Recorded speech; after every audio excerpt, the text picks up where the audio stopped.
any far from getting into the chamber or making its way into the chamber from now.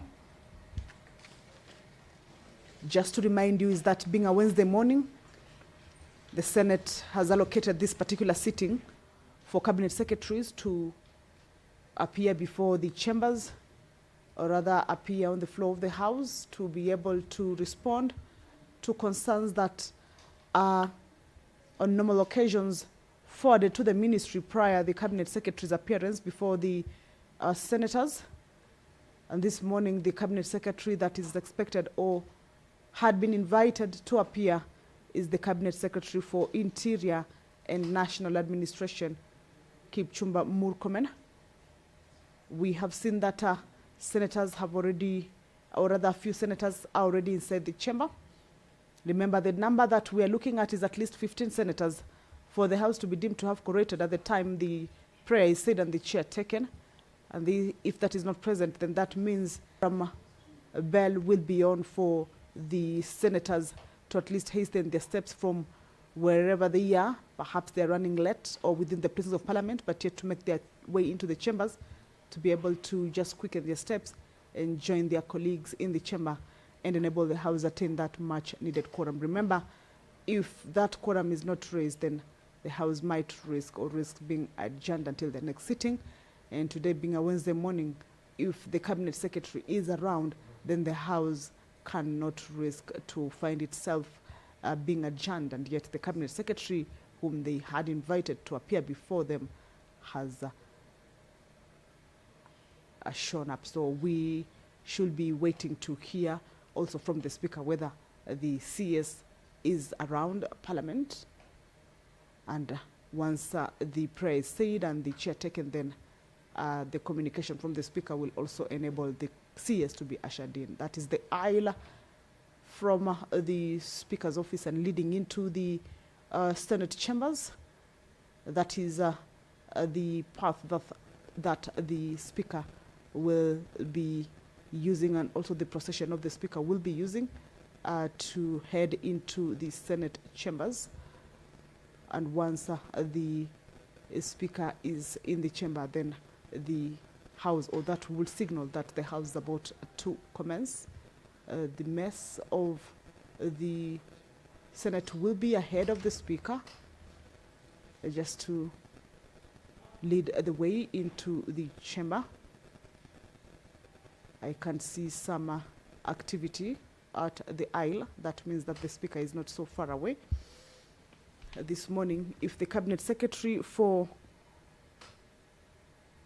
Interior and National Planning makes or rather appears before the Senate, will be responding to question also from the Senator for Kakamega County, Honorable Dr. Boni Halwale, and these are questions regarding the status of investigations on a number of issues. On your screens, you can see the procession of the Speaker, already just close to getting into the chamber. And that will signal that the sitting is about to commence.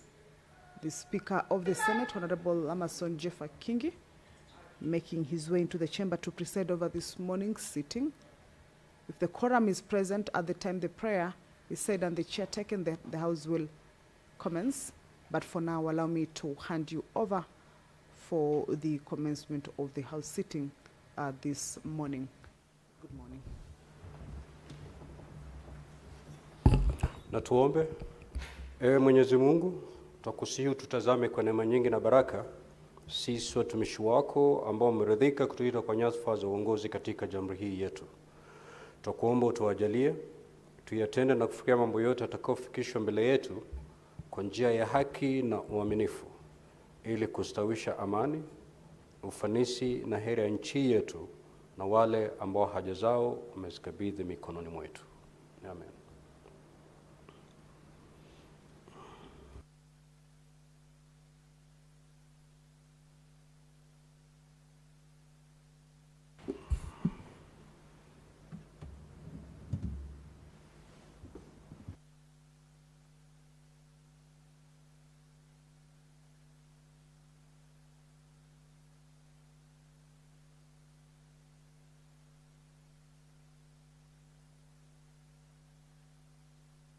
Clerk, do we have quorum? Sergeant at Arms, kindly ring the quorum bell for 10 minutes.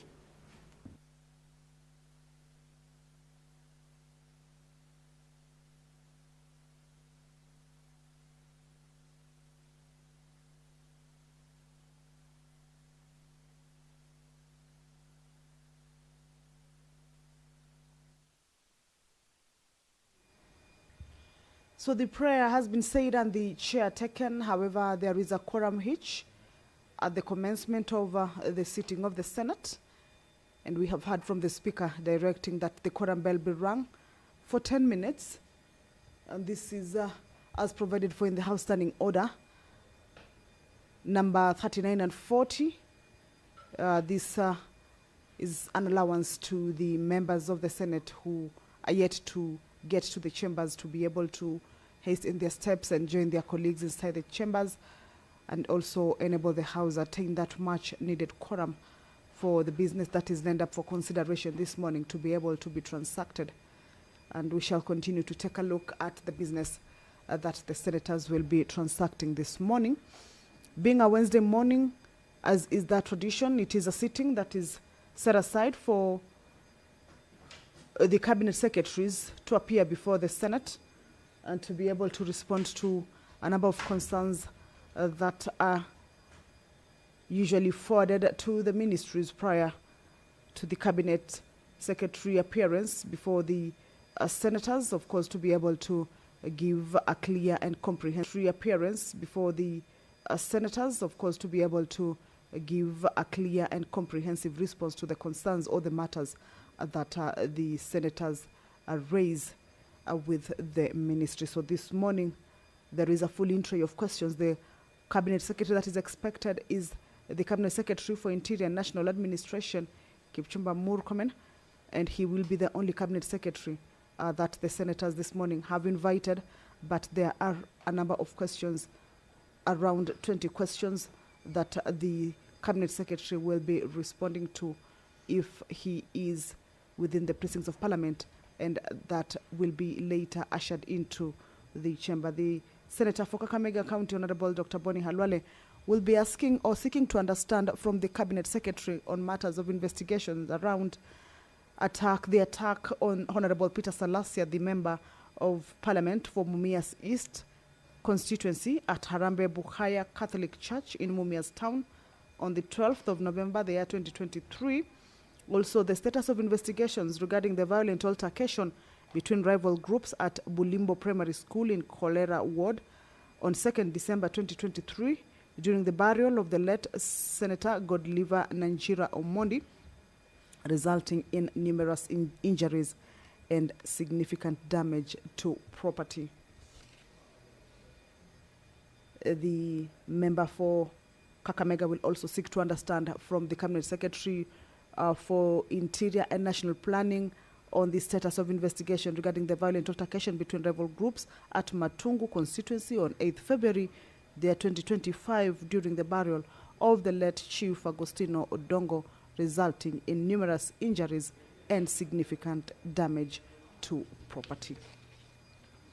If you're just joining us, that the House is about to commence its business, just a quorum hitch, but we believe that more members will be able to make their way inside.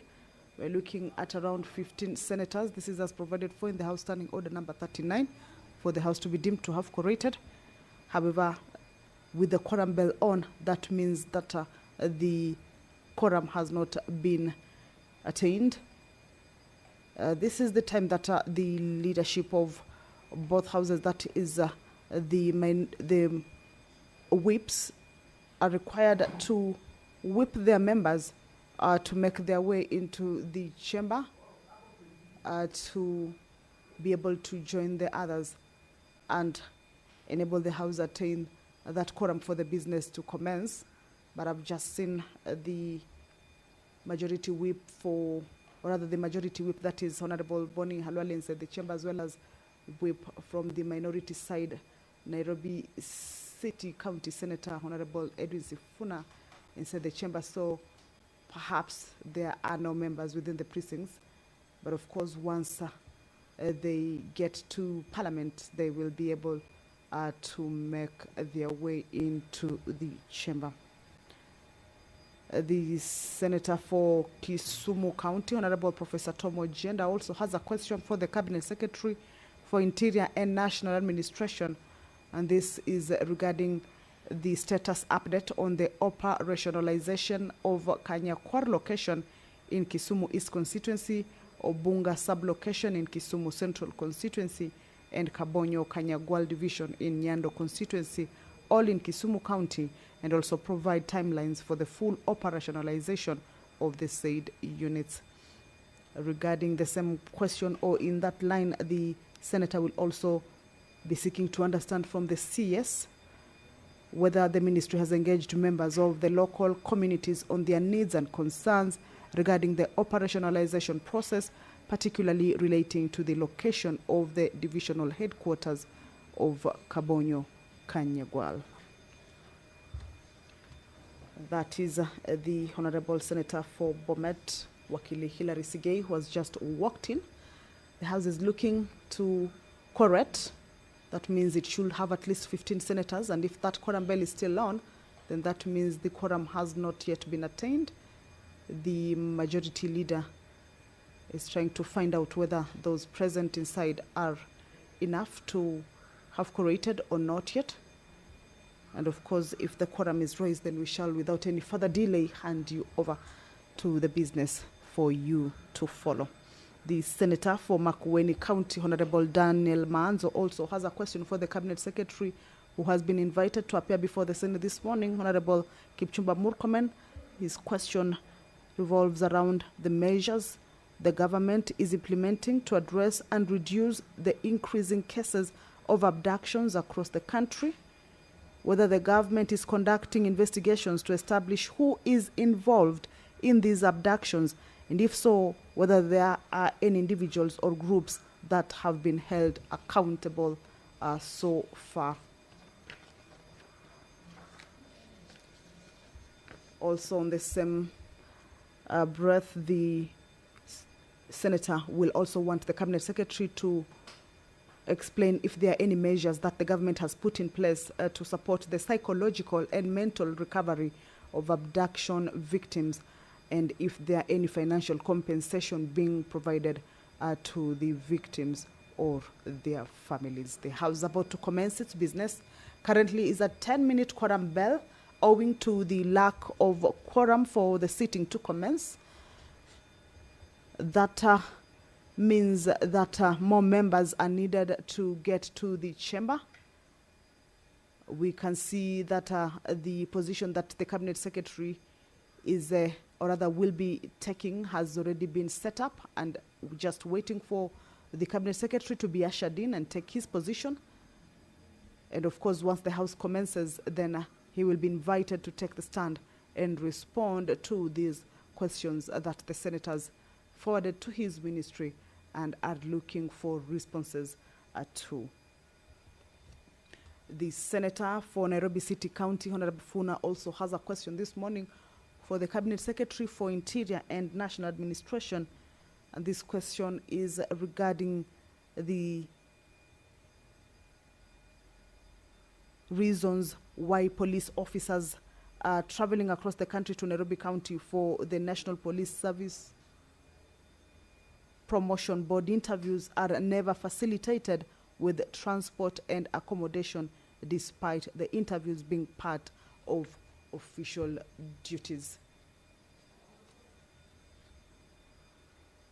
Also, whether the Cabinet Secretary could explain the reasons for the delay in release of results of the National Police Service Promotion Board interviews that were conducted in Nairobi between 10th and 14th of February, the year 2025. Nominated Senator Honorable Shakila Abdallah will be asking the Cabinet Secretary for Interior and National Administration. The 10-minute quorum bell is over. We should be expecting to hear from the Speaker on whether the quorum has been attained yet, or he will be adding a further 10-minute quorum bell as is provided in the House Standing Order. The Speaker should be directing for us to be able to understand whether the House will be commencing or there will be a further 10-minute quorum bell. Sergeant at Arms, ring the quorum bell for further 10 minutes.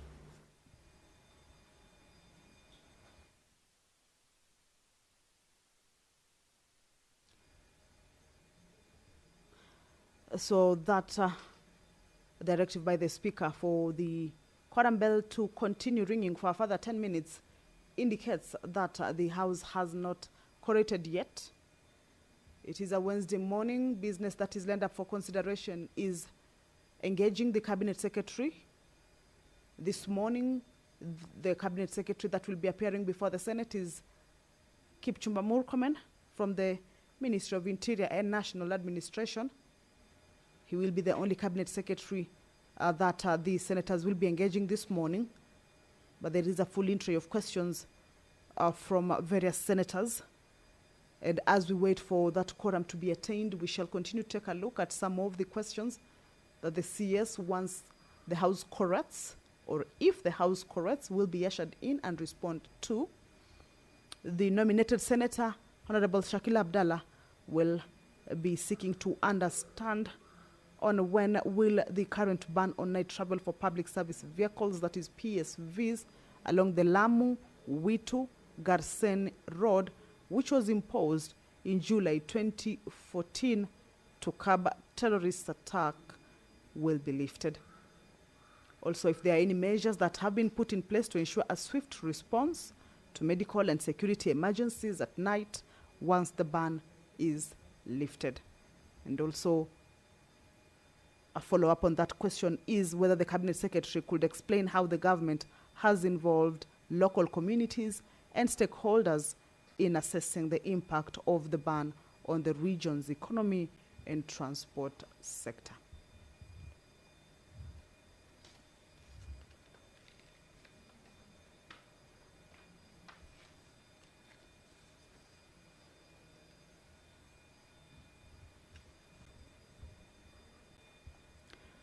This morning, the House is facing a quorum hitch. The time allocated for the sitting is 9:30. It is now about 19 minutes past that. And the House has not quorated yet. The prayer has already been said and the chair taken. We have seen the first quorum bell on for the 10 minutes to know, or rather in vain, because that quorum bell did not enable the House to attain that much needed quorum yet. And right now is a second 10-minute quorum bell, the second round of the quorum bell. However, if at the lapse of this quorum bell, the quorum is not attained, then that means that the House will be adjourned until the next sitting.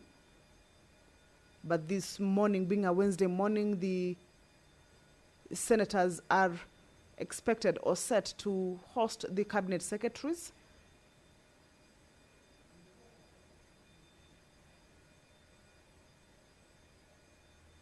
This morning, only one Cabinet Secretary has been invited. That means if the quorum is not raised and the House is adjourned, then the business that is lined up for consideration this morning will not be able to be transacted. Remember, there have been incidences where the senators have invited Cabinet Secretaries but have failed to show up. But this morning, if the Senate does not correct for it to be able to commence and carry on with the business, then that means that fault will be on them, that they have failed to correct. We can see the whips from both sides trying to see whether they can be able to bring more members, but clearly if there are no members within the precincts of Parliament, then that means there is no one to whip into the chamber. We have seen the whip from the minority side, Honorable Edwin Sifuna, just come back and sort of signaling that perhaps there are no members within the precincts to be able to be whipped into the chamber. Just to let you know is that this is the second round of the quorum bell. The House has not quorated yet. Just to let you know is that this is the second round of the quorum bell. The House has not quorated yet, because once it quorates, then we should be able to be informed for the business to be able to commence. And we shall continue to take a look at the business that the senators this morning will be transacting, engaging the Cabinet Secretary for Interior and National Administration. The whip from the majority side has just also walked in without any member behind him or ahead of him. So then that means there are no members or senators within the precincts of Parliament for them to be able to whip into the chamber. We shall be able to wait, or rather we shall wait to see what the Speaker will be communicating to the House, and if the business will commence nonetheless, or they will be abiding by their own rules that at least the quorum has to be attained for the sitting of the Senate to commence. The majority leader, Honorable Erin Cheriot, with clerks, they are trying to see whether the numbers present inside the chamber can at least be able to be substantive enough. All right, allow me to hand you over. Clerk, you may proceed to call the first order. Order number 1, administration of oath. Order number 2, communication from the chair. Order number 3, messages. Order number 4, petitions. Order number 5, papers. Order number 6, notices of motion. Order number 7, questions and statements.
Now, honorable senators, we are expecting the CS in charge of Interior, who has 21 questions to respond to this morning. While we wait for the CS to be ushered in the chamber, we will proceed to order number 10. Thereafter, we will resume the natural flow as contained in the order paper. Clerk, proceed to call that order. Order number 10, motion, report of the Kenya Parliamentary Delegation to the 150th Assembly of the Interparliamentary Union, IPU, and related meetings held in Tashkent, Uzbekistan, from 5th to 9th April 2025. Senator Catherine Momo. Yes, Senator Boni. Mr. Speaker, we have heard you that you have amended so that we can start with number 10 and then go back to the question. But Mr. Speaker, could you clarify, Is it that the Senate is now waiting for a CS? Is it the procedure of Parliament that ministers, when they're asked to come, Parliament must wait for them? Well, I asked the clerk to usher in the CS. While that is being done, we proceed to order number 10. That's what I said.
Honorable Speaker, I wish to move that the Senate notes the report of the Kenya Parliamentary Delegation to the 150th Assembly of the Interparliamentary Union and related meetings held in Tashkent, Uzbekistan from 5th to 9th April 2025, laid on the table of the Senate on Wednesday, 8th October 2025.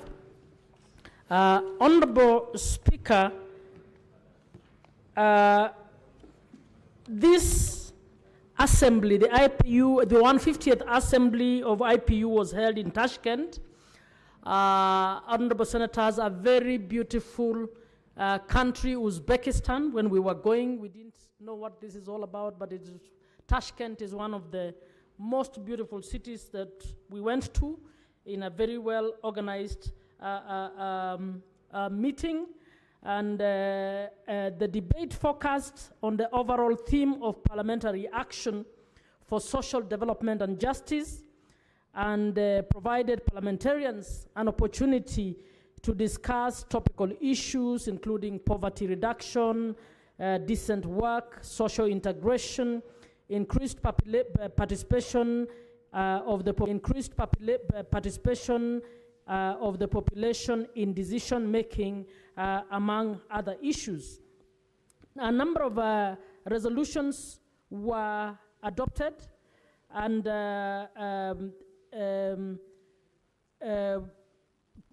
3 solutions were proposed by the President then, Ms. Tulia Ackson, to ensure that we invest more in people, we ensure that the public sector takes care of people and equips them with the tools to thrive, to make economy work through fairer distribution of economic gains and involving everyone in economic decision making and strengthening all institutions that underpin the social contract. Referencing the general debate, there was a call for urgent and concrete parliamentary action on social development and justice, and the provision of several stark examples of rising poverty were raised by various members of parliament from different places. Honorable Speaker, we participated. You gave a very strong statement on the policies in Kenya and what we are trying to do around social development, among other things. Honorable Speaker, there was even a trip to field trip in Tashkent where the a team of legislators were taken, and I was among them, to go and look at the manner of service provision and implementation of the health function within Uzbekistan, and we were able to pick some very good rights approach methodology of working with communities to ensure safe and healthy communities among that. And Honorable Speaker, following that, one of the decisions that was made during this IPU assembly was to transition a health advisory committee into a health committee of the IPU, and that health committee was set up, and I'm happy to report that I was elected as among the first members of parliament to sit on the IPU, newly formed IPU Health Committee. Now, Honorable Speaker, without taking so much time, I wish to basically indicate that IPU is usually a delegation of a strong membership from both National Assembly and the Senate, and you led us in this team. I was a member. Millie Odhiambo was also present, making good reports on the human rights of parliamentarians. We had John Kiarie, MP, also present. We had Titus Lotte. We had Clive Gisairo, John Makali, Raphael Chimera, Clark Jeremiah Nyegenye. We had Eunice Gishangi. We had Benedict Furaha, Nicholas Emegin, Innocent Bayer, John Muse, Madeline Gladys Kisama, Alice Njeri Kahuria, who did a very good job for the country, Kenya. I will not go too much into the report, and would call upon Senator Majority to second me. Thank you.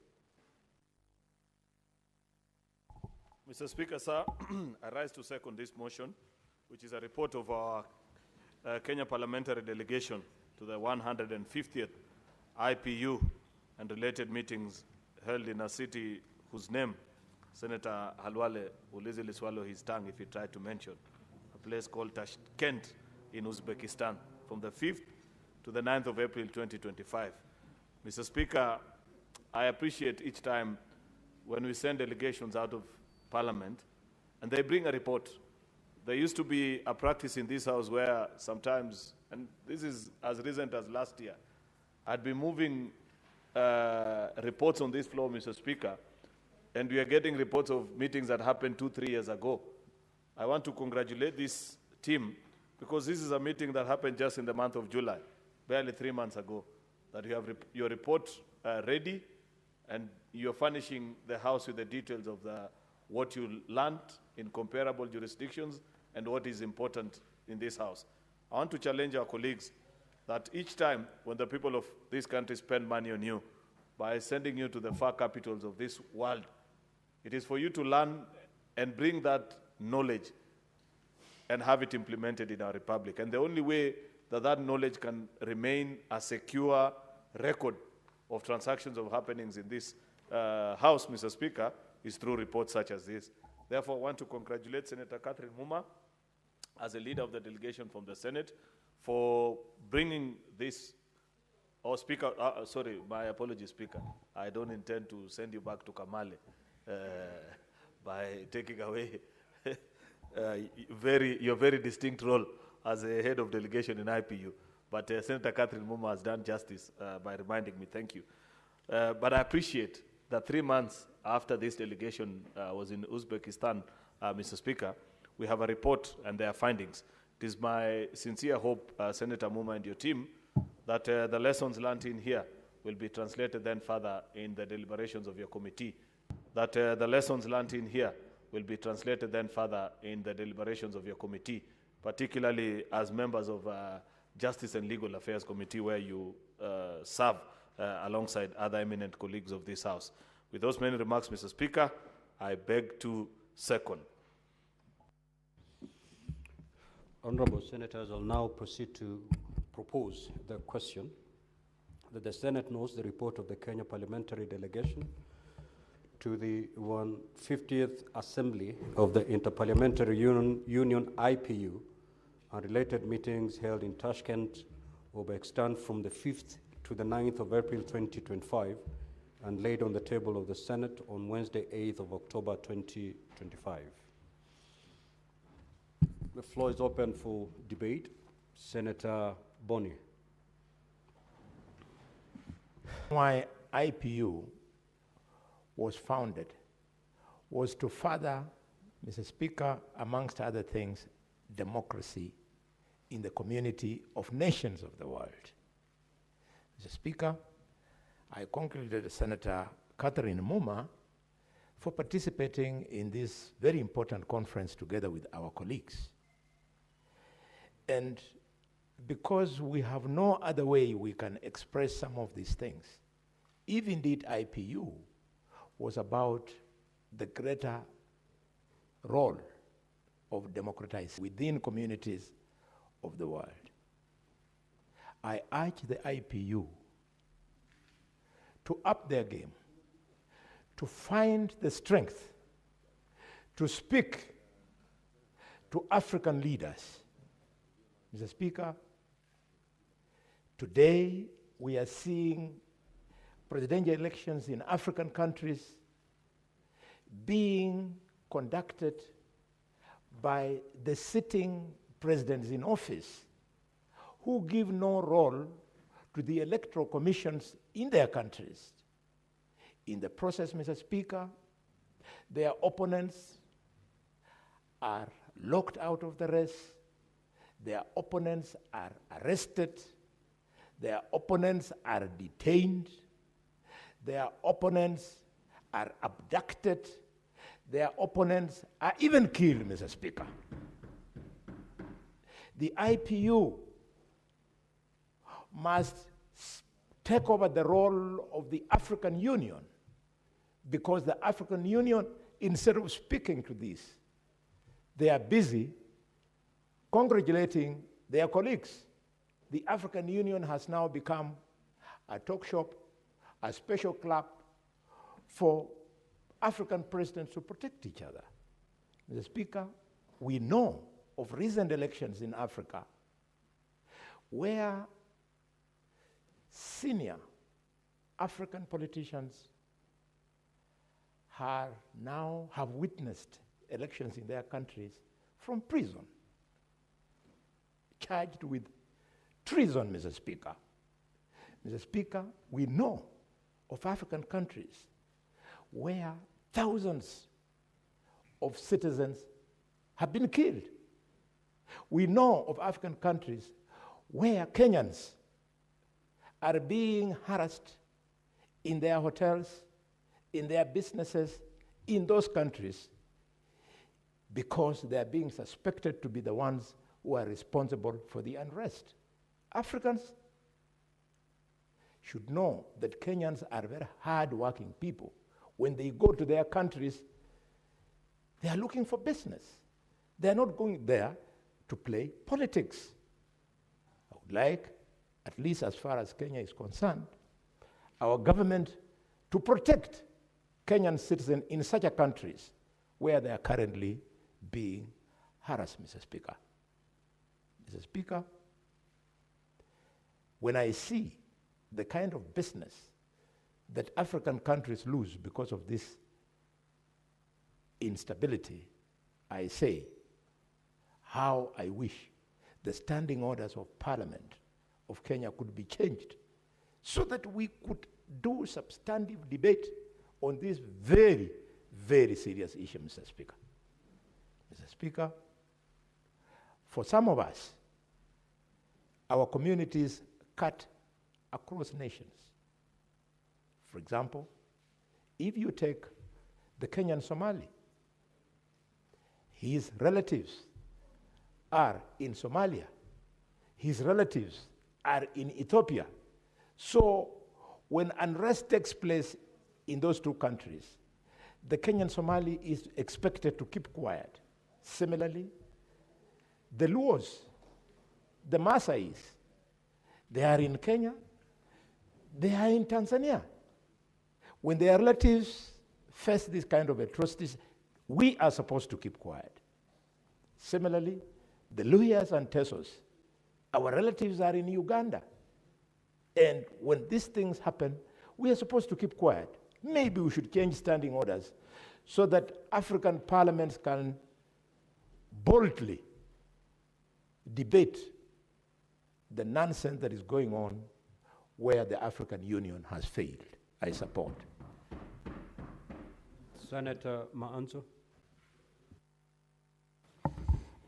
Thank you, Mr. Speaker. Mr. Speaker, IPO is a very important organization in the world.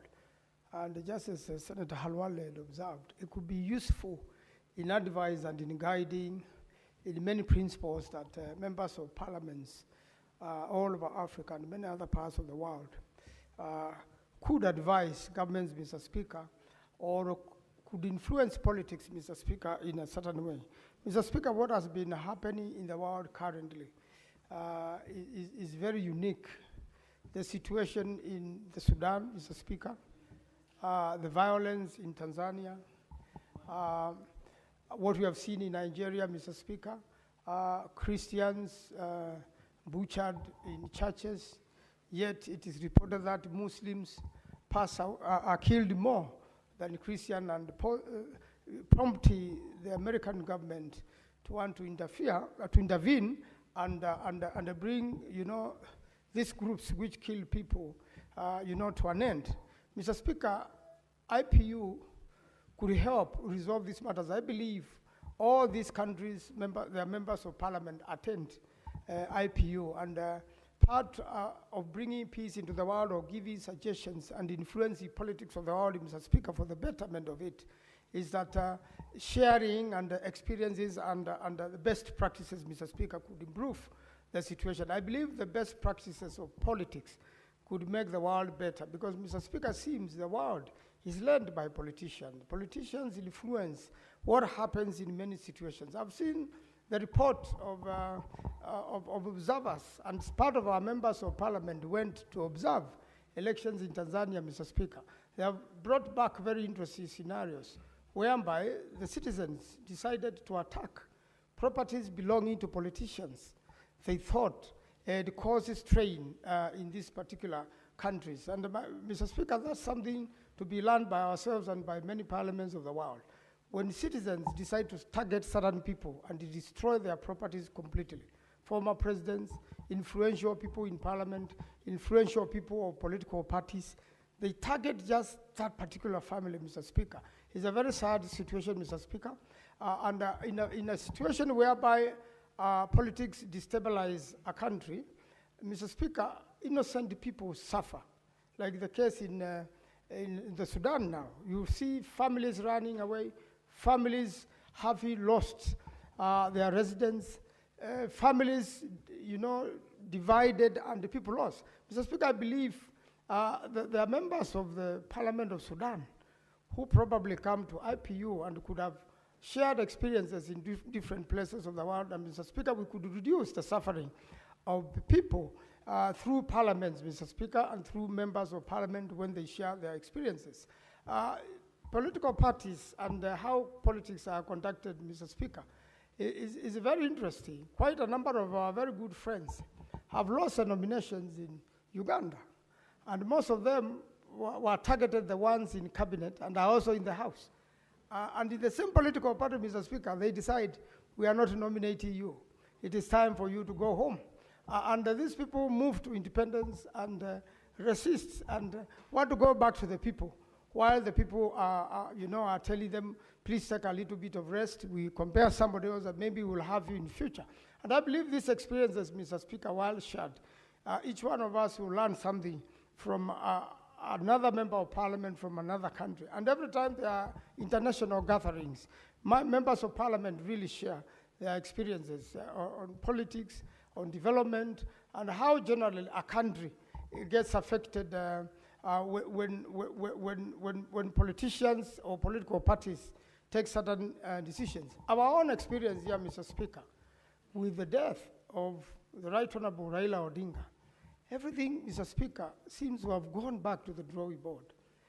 People are realizing this man, Raila Odinga, really was holding a very important place in this country. You know, from the days he was in parliament to the many things he has participated locally and internationally, to the bringing in of a new constitution, Mr. Speaker. It had gotten to a level that the old constitution could no longer hold this nation together. And the politicians and members of parliament came together, took the best constitutions all over the world, looked for the best legal practices, and came up with a constitution, Mr. Speaker, which is largely accepted. And after elections now, people are able to move on. I wish also other nations can pick from the example of Kenya, the way Honorable Raila Odinga has behaved, the way he's able to move on after an election. I think many nations don't know how to move on after an election gone wrong.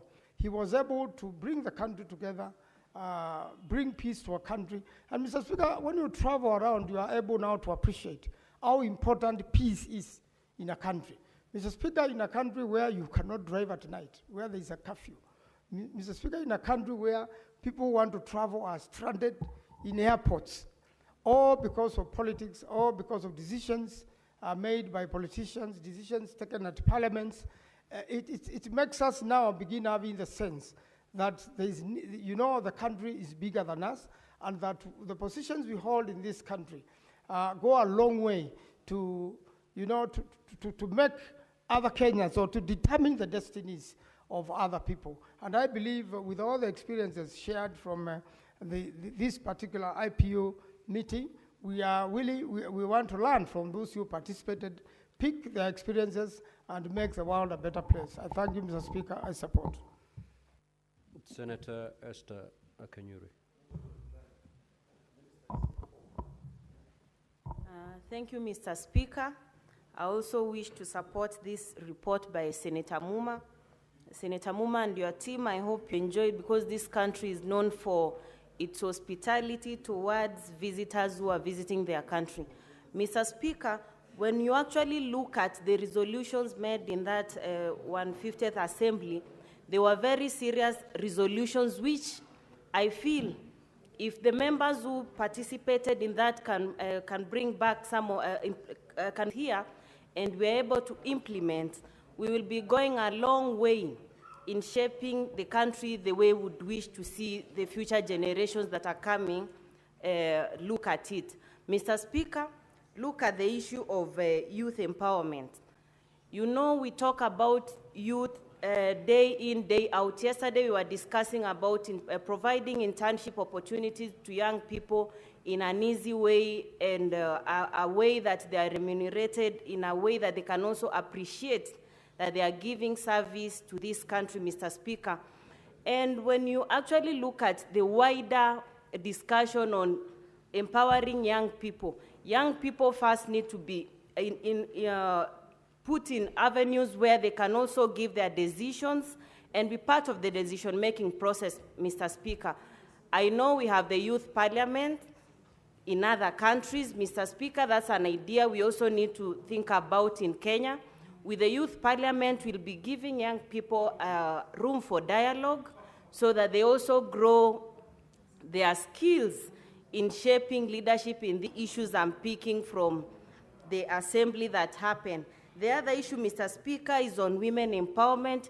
You realize when women are involved in decision-making, we are likely to have decisions which are incorporated because, from a wider perspective, because women in this country endure so many challenges, and therefore, when they are giving views on a certain matter, it's most likely one through experiences or something they have assisted, and so they can see that whatever they are proposing is an idea which is likely to assist the country at large, Mr. Speaker.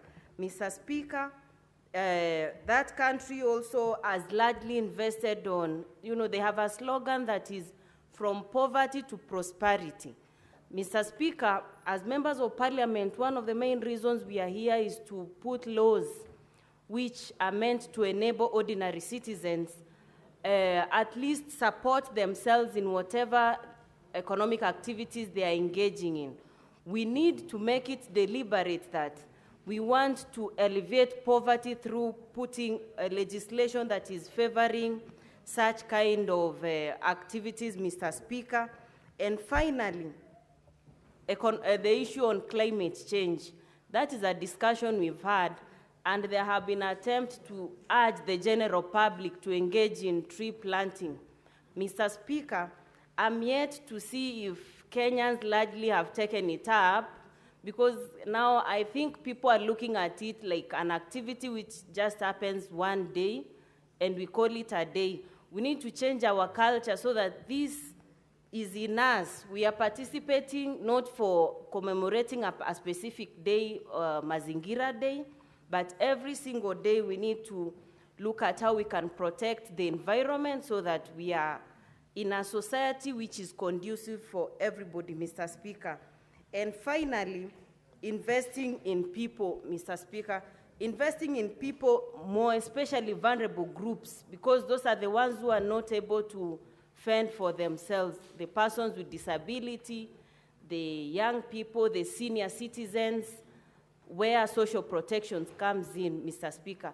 So whatever issues that are being talked about in the IPU are very serious issues when we actually mirror Kenya, and I think should not just be compressed to a report, but we need to take action, especially from some of those key recommendations I've mentioned.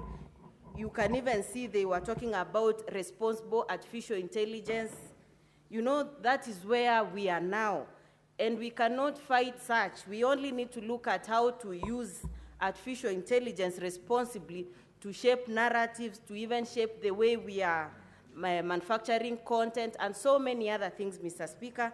Allow me to end my contribution there just by thanking Parliament for always supporting members to share ideas with other parliaments so that we see what is of best practice to adopt as legislators. Thank you. Senator Catherine Muma, you may reply as the mover. Mr. Speaker, I wish to reply. First, to thank colleagues who have contributed to this motion, and to inform you that this is one of the forums that I have attended and witnessed a serious commitment by the delegation that goes to this forum. So much so that at every assembly of this forum, they look for a Kenyan when there is an opportunity in any of the coming teams to be elected, because we sit in those meetings, we contribute seriously, and we come back as SCU, as you put it. When we come back, we try and put some of those things in play. I am in the working group on science and technology, and the issues that have been raised on AI are issues that you may have heard me speak on this floor. I've talked about internet governance and what we need to do to balance around issues of technology, and the Parliament playing a catch-up role in terms of raising the legislation. Members, you may not be aware, I know we have a lot of debate about cybersecurity and cyber freedoms, but this is something that requires objective dealing by Parliament, so that we actually have a law that balances freedoms of expression as well as protection of rights of those who would be harmed as a result of the new technologies. I would want to report that Millie Odhiambo chaired and sits on the Committee on Human Rights of Parliamentarians. We have the Human Rights and Democracy Committee, a separate one. We have a Human Rights of Parliamentarians Committee. That committee receives petitions and investigates violations of rights of political opponents, and it has done a sterling job, always reports investigates and reports very objectively and has actually come up with indictments on some of these issues. We also have moved here. You are aware, members, that I came up with an anti-trafficking, a bill to support, to include orphanage trafficking among the laws in Kenya. That is an idea I got from IPU after discussion in IPU. And Honorable Speaker, I'll be asking, once it went to National Assembly, they actually, for some reason or other, treated it as if it's not a bill that should be passing through the Senate. So I'll be speaking to you to see whether we can appeal that decision so that we are able to process that law. So basically to say all areas of development and economy are discussed in IPU, and all interest groups are represented in the IPU discussions. And the speaker usually will carry on his delegation every so often. He will carry youth to participate in the IPU youth sectors, women, and so on, and we continue doing that. I also want to report that I was looked for because of my participation in the formulation of the UN Convention on Disability. I have been included in the team that will be developing an IPU resolution on disability. So I'm also working on that bit. So I wish to thank members for what you have said and to invite you to keep taking an interest. We learn a lot more on what's happening in other jurisdictions, and that improves our participation. Thank you, Mr. Speaker. Clerk, do you have the requisite quorum before I put the question? We do? All right. So, honorable senators, I'll proceed to put the question.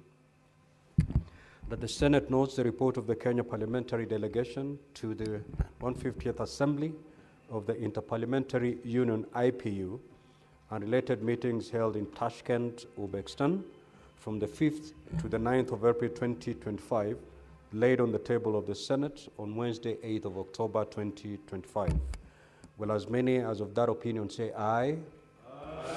Will as many as the contrary opinion say nay? The ayes have it.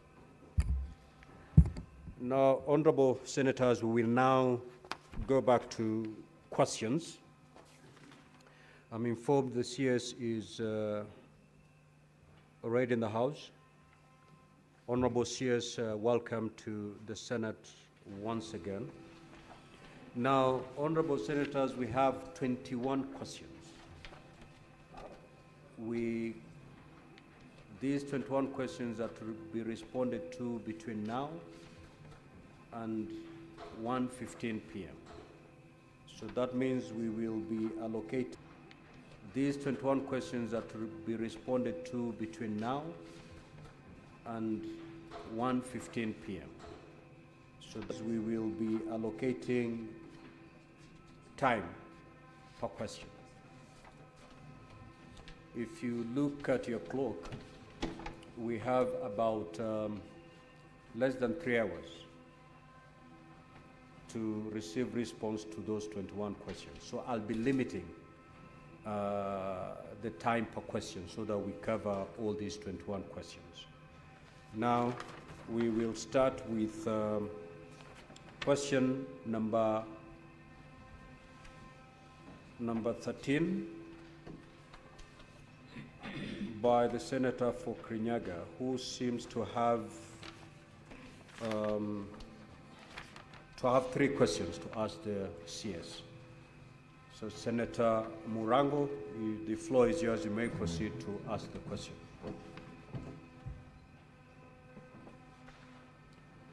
So those 3 questions are dropped. Senator for Kakamega, Senator Boni. Thank you, Mr. Speaker. Mr. Speaker, before I ask my question, allow me to extend my condolences to the wife of J.M. Kariuki, Mama Terry Kariuki, who has passed on, and request the minister that because of the unique history of Josiah Mwangi Kariuki in this country, the state should remember that his wife is dead. Mr. Speaker, my question is as follows. What is the status of investigations into the attack on Honorable Peter Salasia, MP, Member of Parliament from Mumias East constituency, at Harambe in Bukhaya Catholic Church in Mumias Town on 12th of November 2023? 2, violent altercation between rival groups at Bulimbo Primary School in Cholera Ward on 2nd December 2023 during the burial of the late Senator Godliver Nangira Omondi that resulted in numerous injuries and significant damage to property. 3, the altercation between His Excellency the Honorable Fernandes Barasa, Governor of Kakamega, and the Honorable Elsie Muhanda, MP, Woman Representative for Kakamega, at a public function in Eregi area in a Kolomani constituency on the 17th of November 2024, which sparked tension amongst residents of the county. And 4, violent altercation between rival groups at Matungu constituency on the 8th of February 2025 during the burial of the late Chief Agostino Odongo, resulting in numerous injuries and significant damage to property. And could the Cabinet Secretary disclose the identities of the perpetrators and financiers or sponsors of these acts of violence and explain why they have not been arrested and arraigned in court? What's more, could the Cabinet Secretary tell us what the government is doing to address the rise in such incidents of violence and guarantee security at public functions, particularly those attended by politicians? I thank you. Honorable CS, you may proceed to respond.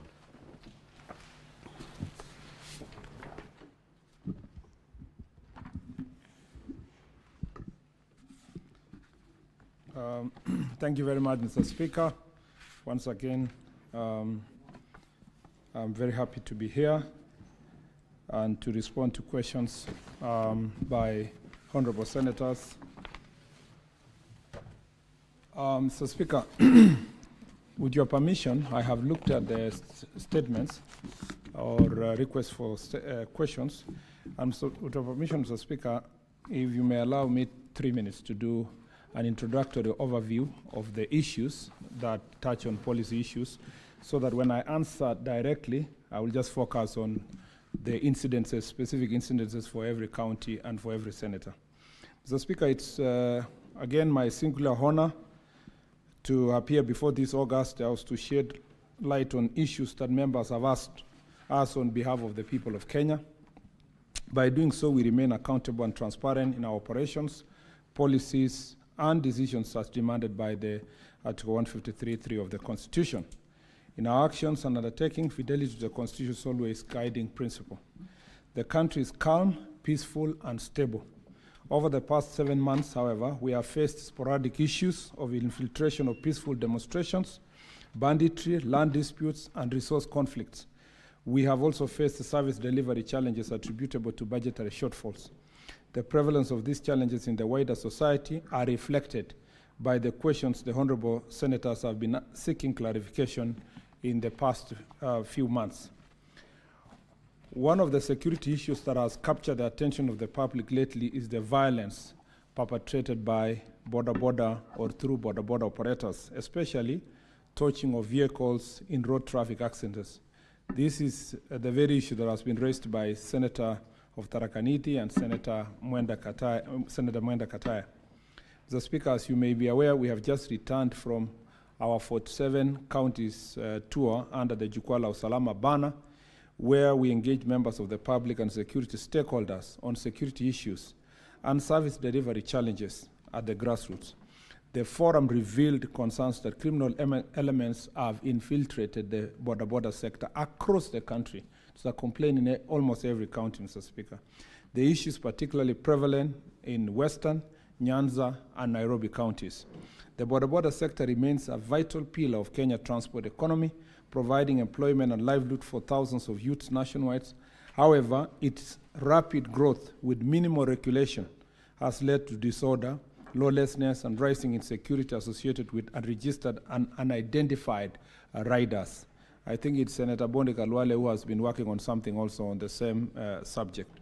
To ensure the sector contributes optimally to the economy, while at the same time preserving law and order, we are working with NTSA and county governments to ensure all operators are registered under SACCOs and assigned the operation areas. The leadership of the SACCO will in return enforce discipline and report rogue operators to the authorities. We are also exploring modalities of incorporating the leaders into community policing to enhance responsibility and aid in intelligence gathering. Criminal elements who masquerade as border operators will be prosecuted to protect and they call it discipline in courts, but banditry and livestock theft across the north are coexisting peacefully. And in Crimon in Laikipia County will further enhance the fight against the banditry, cattle rustling, and illegal arms movement in Samburu, Baringo, and Laikipia counties. These gains were realized through intelligence-led, targeted operations and close coordination among security agencies. Building on this development, we have entered a new phase focused on rehabilitation. In July 2025, I extended an olive branch for voluntary surrender of illegal firearms, leading to the recovery of 600 weapons and the surrender of several notorious bandits. The minister has also initiated empowerment and reintegration program for the reformed bandits, offering education, skills training, and alternative livelihoods to them. This approach, coupled with development projects spearheaded by the government of President William, offering education, skills training, and alternative livelihoods to them.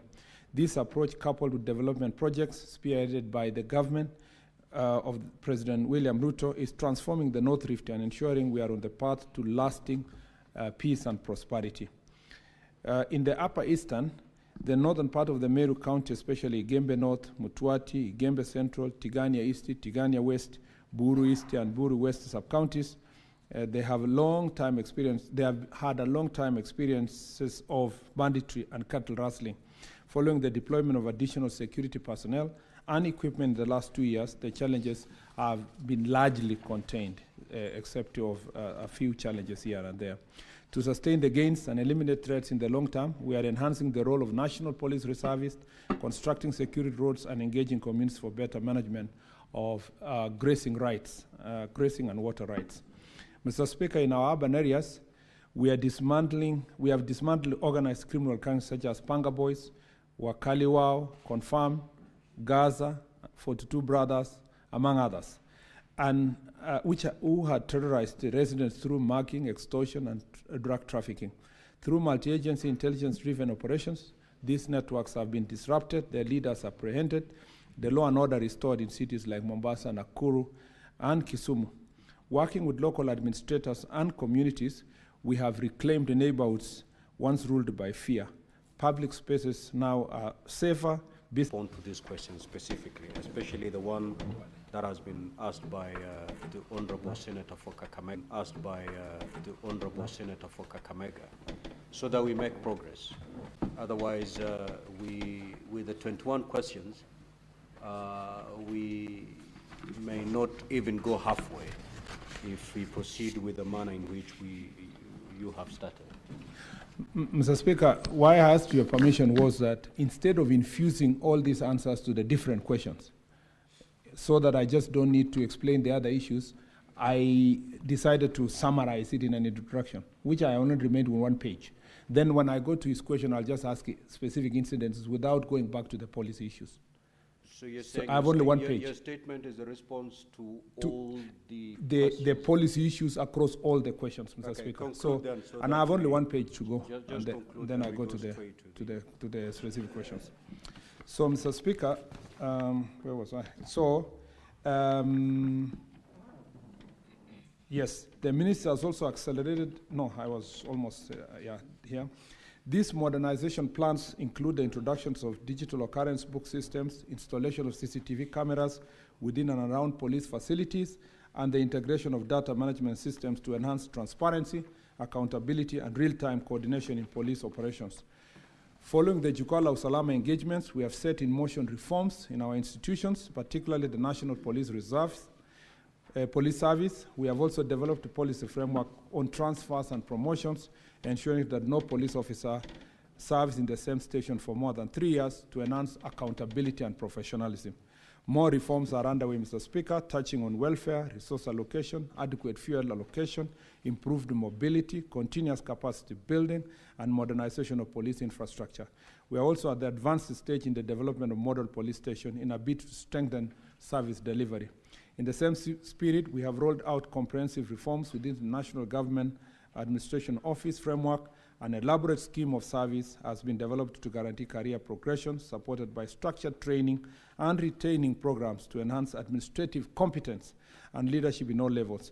This year alone, we have trained 8,073 chiefs and assistant chiefs in induction, paralegal, and security management courses.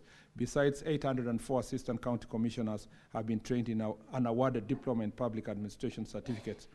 We have decentralized also various programs across the board. In conclusion, Mr. Speaker, the Jukwaa la Usalama initiative has proven invaluable in identifying systemic challenges that had long hindered effective service delivery. By engaging directly with the officers and the public on the ground, we are solving problems that could never have been fully understood from boardrooms in Nairobi.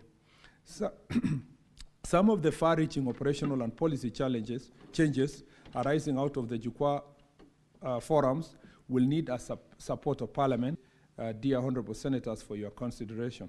With your indulgence, Mr. Speaker, now I beg to move to the detailed responses to the specific questions. The 26. I think it was question number 26 from Honourable Boni Khalwale, Mr. Speaker.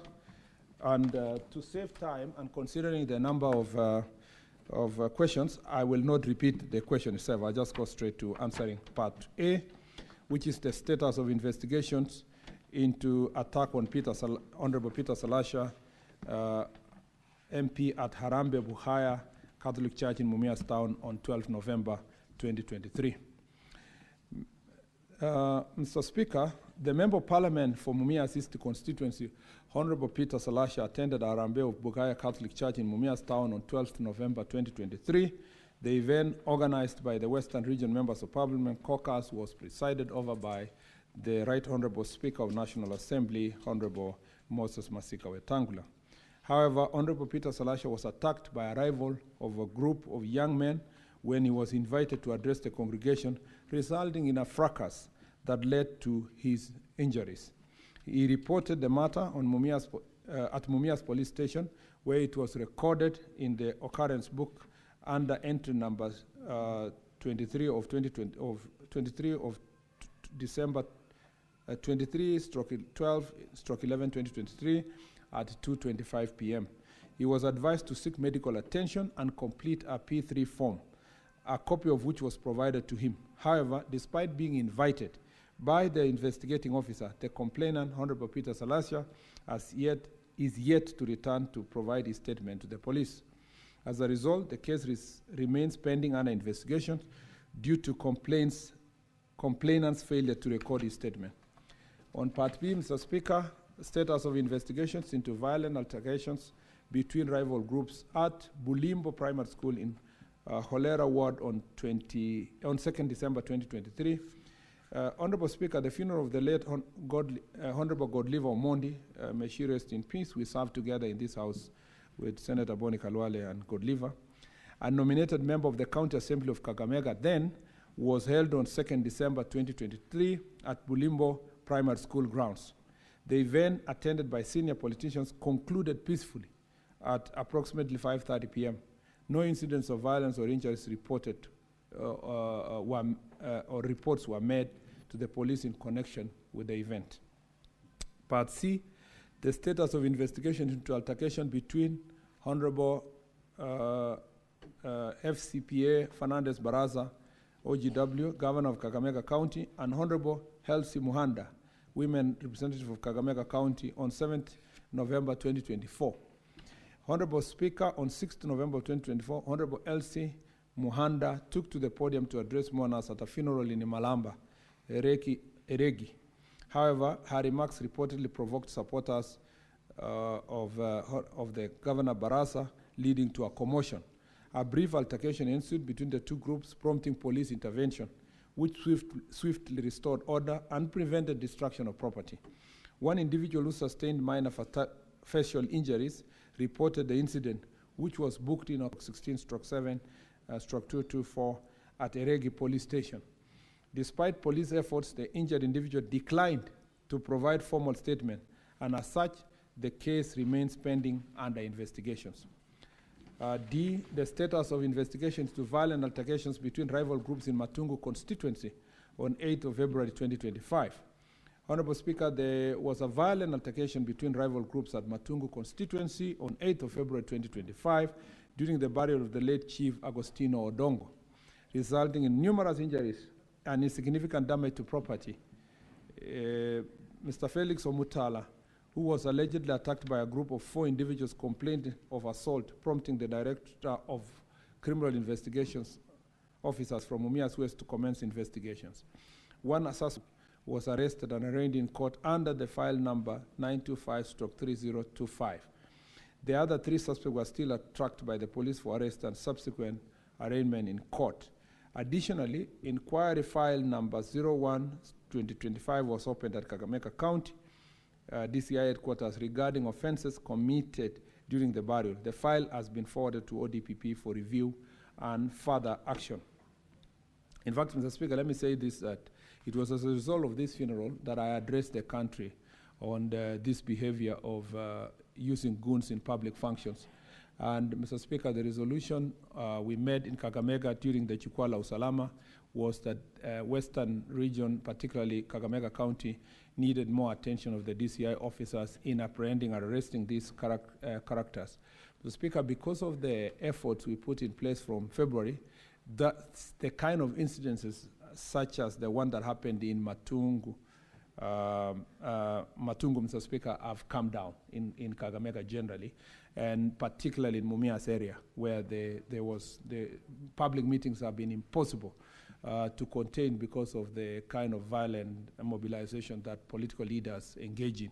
Mr. Speaker, this is an issue of great concern to us going to the elections, and the DCI and the National Police Service are prepared to deal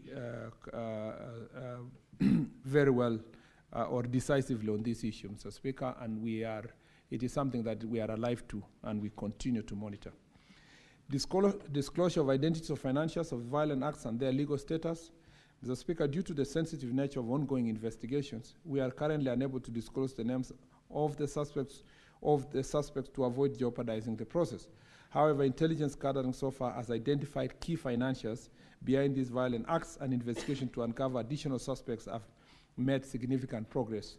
The government remains committed to ensuring that all individuals responsible, including financiers and orchestrators of violent incidences, are apprehended and held accountable in accordance with the law. Appropriate legal action will be taken against anyone found culpable once investigations reach a conclusive stage and legal threshold is met. We assure this House that no individual, regardless of their status, will be shielded from this process of justice. And as I said, Mr. Speaker, the file is before the ODPP and the processes are ongoing. Government measures to address rising violence of public functions. One is that, Mr. Speaker, the government acknowledged the increase in politically motivated violence at public gatherings, particularly in Western Kenya. To address the vice, and when I say Western Kenya, it's not Western region. It's all the way to Nyanza, Mr. Speaker, and also some parts of Rift Valley.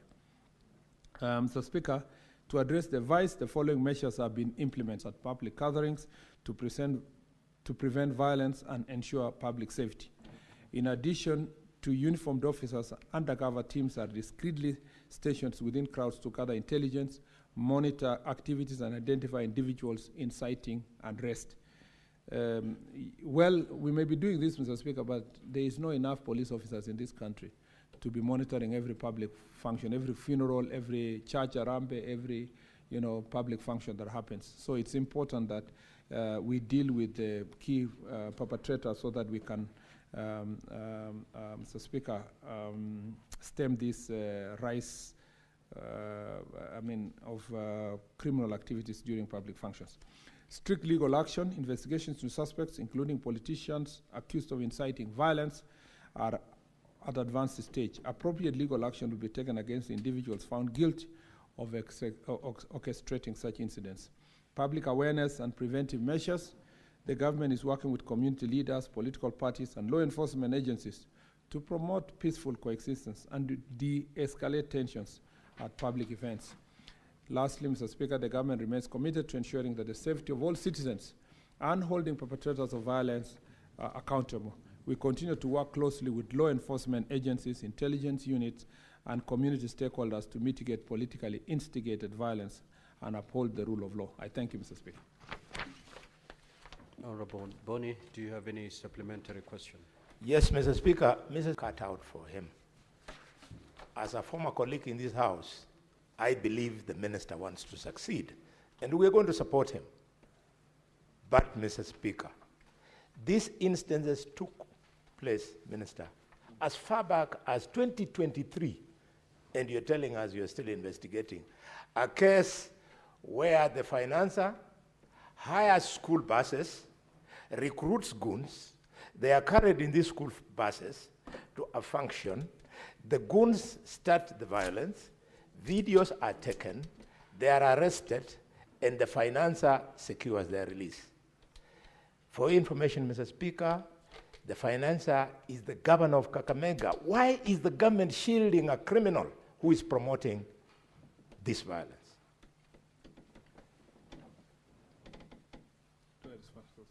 Honorable CS. Thank you, Mr. Speaker. As I made it very clear, is that, Mr. Speaker, in some instances, why nothing has happened from 2023, the victims are running away from the case. You know, a member of parliament, for example, like Honorable Salasia, is refusing. And you know, it's not because he doesn't know the law. He is running away from coming to record a statement.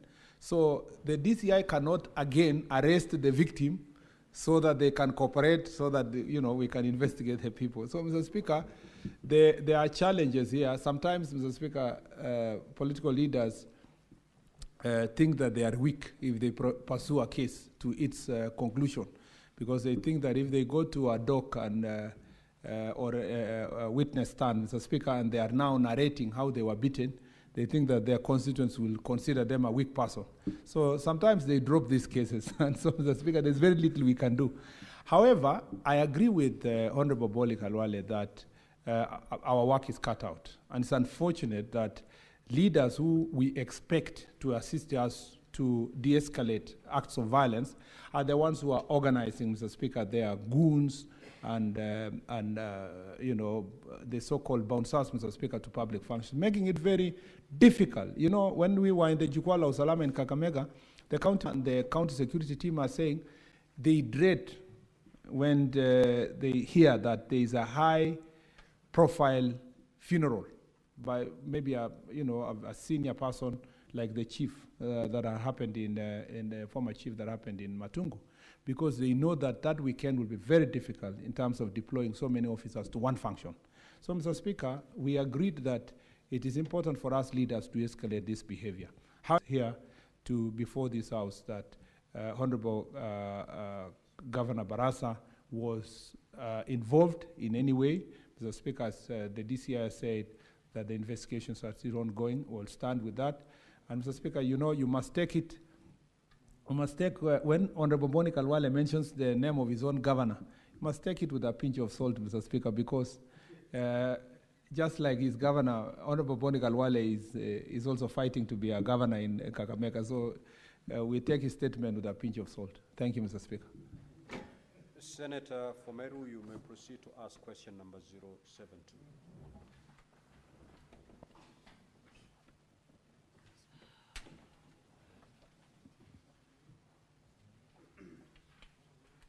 Thank you, Honorable Speaker. I'm here to ask question number 072 to the Cabinet Secretary for Interior and National Administration. Mr. Speaker, number A is why are there recurring and escalating incidents of banditry and cattle rustling in Igembe North, Igembe Central, Tigania East, Tigania West, and Ibore constituencies in Meru County, despite the government's repeated assurances of enhanced intervention efforts. Number B, what progress has the government made in recovering stolen cattle, and could the Cabinet Secretary provide details of the nature and extent of support accorded to affected families to help reconstruct their destroyed homes and where stolen cattle have not been recovered to help restore their livelihoods? And C, could the government consider undertaking a security operation in the affected region similar to the multi-agency security operation, dubbed Operation Maliza Uhalifu, which was deployed in the North Rift region in 2023? And the last, D, could the government also consider establishing multidisciplinary security operating bases in the affected region to deter such criminal activities? Thank you, Honourable Speaker. Honourable CS, you may proceed to respond. Now that your written response has been circulated to all honourable senators, you may wish to paraphrase in the interest of time. Thank you, Mr. Speaker. Mr. Speaker, in September 2024, multi-agency security operations was launched in the region after several strategic meetings. This has led to more coordinated and targeted operations across the affected sub-counties. Hence, a significant decline in cases of banditry and cattle rustling in Meru North grazing zone. While notable progress has been achieved, some operational and logistical challenges persist, hence impeding the timely realization of intended security outcome. Mr. Speaker, rugged terrains and inaccessible hideouts. The region harsh topography and rugged terrain under certain hideouts and reachable by vehicles, providing bandits to secure sanctuaries beyond the reach of security forces, particularly Mukogodo Forest. And the Honourable Senator understands when I say this in the Laikipia East, in the Samburu East and Laikipia North areas. Dense vegetation and forest areas. Mr. Speaker, poor communication network coverage, late return of herders, and there is more detail there, so I'm just paraphrasing like you have directed, Mr. Speaker. Late return of herders from grazing field. Mr. Speaker, internal bandit coordination networks. Mr. Speaker, you will realize, and for the benefit of the Honourable Senator, that our investigations, in some of the instances that people have been apprehended, it is actually the case that there is no raid that happens in Meru without a Meru coordinator of the bandits. And that is what we established. Even with the fight between Pokots and Marakwets, no Pokot would come to Marakwet without the support of Marakwets, coordinating the Pokot bandits from the other side. So in the same way, in the Meru side, the bandits don't just come. They are being coordinated by people who are on the Meru side. And that becomes part of the challenge, and some of them have been arrested, Mr. Speaker, and dealt with. Complicity by herders through delayed reporting. This is another challenge which I want the Honourable Senator to know, that most of the herders in that part of the Meru, they are not, the owners of the livestock are not there. So they by the time they're reporting, they come and report 2-3 days later about incidents, Mr. Speaker. Herding in isolation, again, there was an agreement that we need to herd in a particular organized group so that we can protect the people from that area. So those are some of the challenges that we face in this corner. On part 2, Mr. Speaker, a multi-agency team is executing Operation Maliza Uhalifu, which is a security initiative aimed at flashing out of bandits and dismantle criminal networks. The multi-agency security team have been able to conduct intensified patrols, surveillance, and quick reaction within the Meru Northern grazing zone, which have resulted in successful recovery of stolen livestock, as outlined below. The Speaker, I'll just mention a few incidents. Of 3rd August 2024, 41 heads of cattle were recovered. Mr. Speaker, on 14th August 2024, 40 heads of cattle were recovered. On 4th April 2025, 7 goats were recovered. and the areas are listed there. On 7th April 2025, this year, Mr. Speaker, 87 herds of cattle, 23 goats, and 6 donkeys, which had been stolen, were recovered. All of them, all the incidents that I've read, the recovery is 100%. On 13th of April 2025, bandits are raided a place in Amaya and Tala area in Mutwati and stole 120 herd of cattle, and they were all recovered. On 23rd of April 2025, Mr. Speaker, 23 herd of cattle were stolen at Ruanga, and 11 herd of cattle were recovered, and footprints, the rest were still being traced. 12 were still being sought. Mr. Speaker, whether the government will consider undertaking security operations, the government has launched coordinated multi-agency security operations, coded name Operation Furusha Wezi wa Mifugo, targeting Meru and Isiolo counties. The operation is specifically designed to combat banditry and livestock theft across northern grazing zones of Meru and the adjacent areas of Isiolo.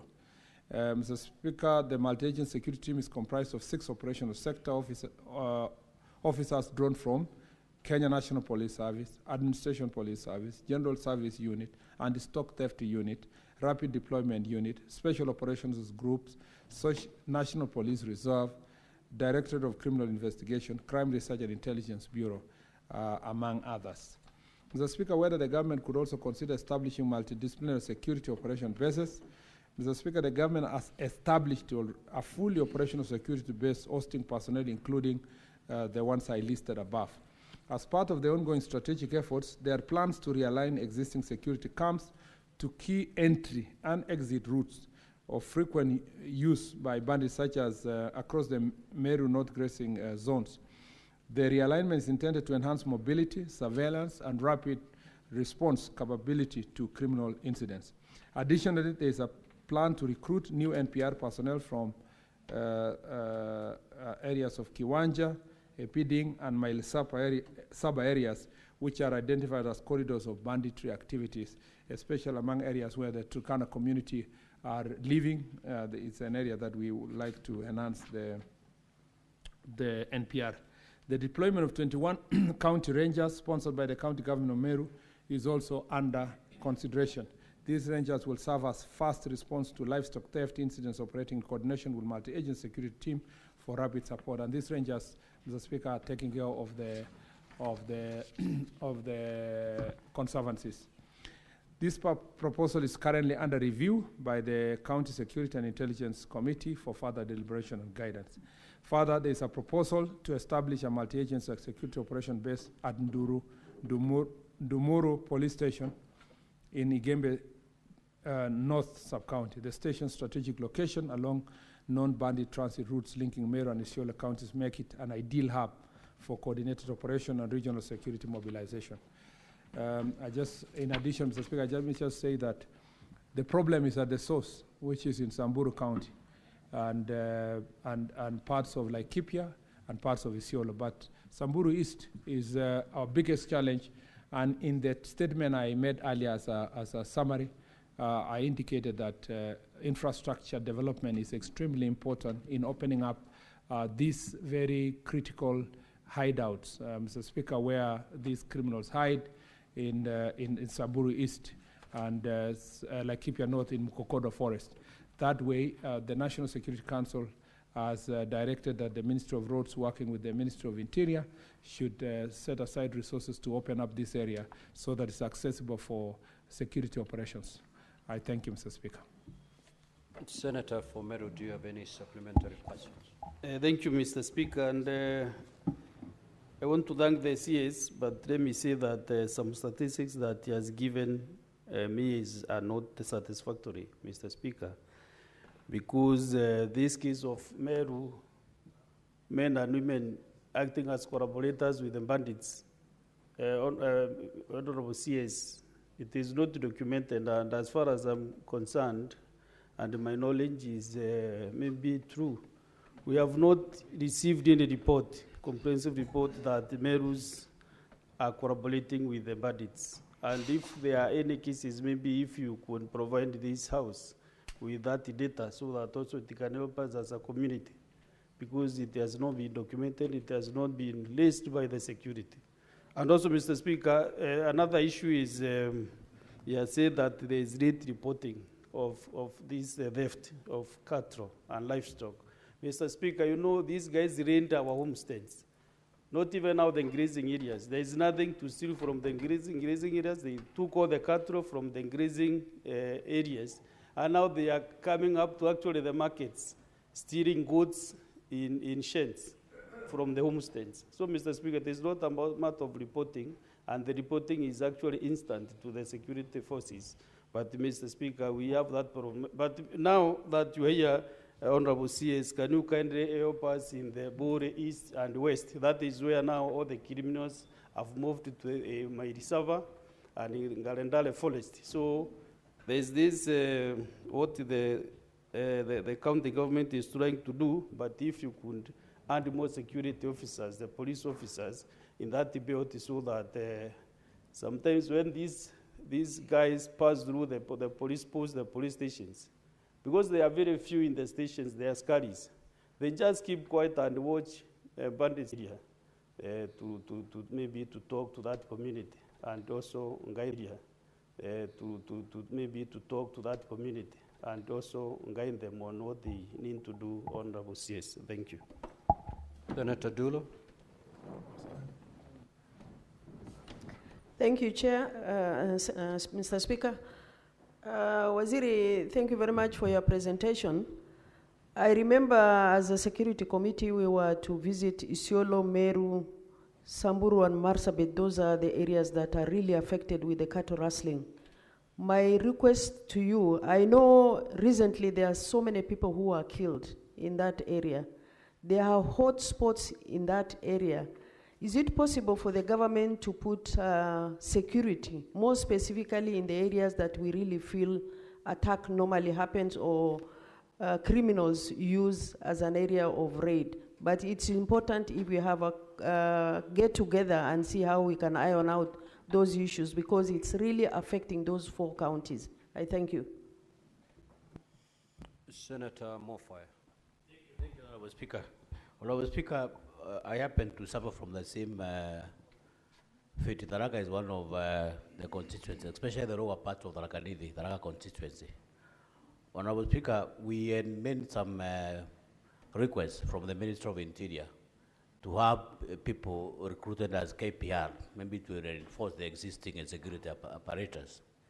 So could the Minister maybe guide this House or through these questions whether there is any arrangement? There are some intentions maybe to recruit Kenya Police Service to enhance security and maybe reinforce the existing security systems in the place. Because Tharaka, we have similar situations where bandits strike, they use the Meru National Park as a you conduit. have asked your question. Allow the CS to respond. Senator Lelego. Thank you, Mr. Speaker. Mr. Speaker, time and again, the Cabinet Secretary for Interior or the Ministry of Interior have always reported to this House and in public that part of the reasons why they are not recovering livestock or why they are not keeping security in the security-prone areas is because of terrain.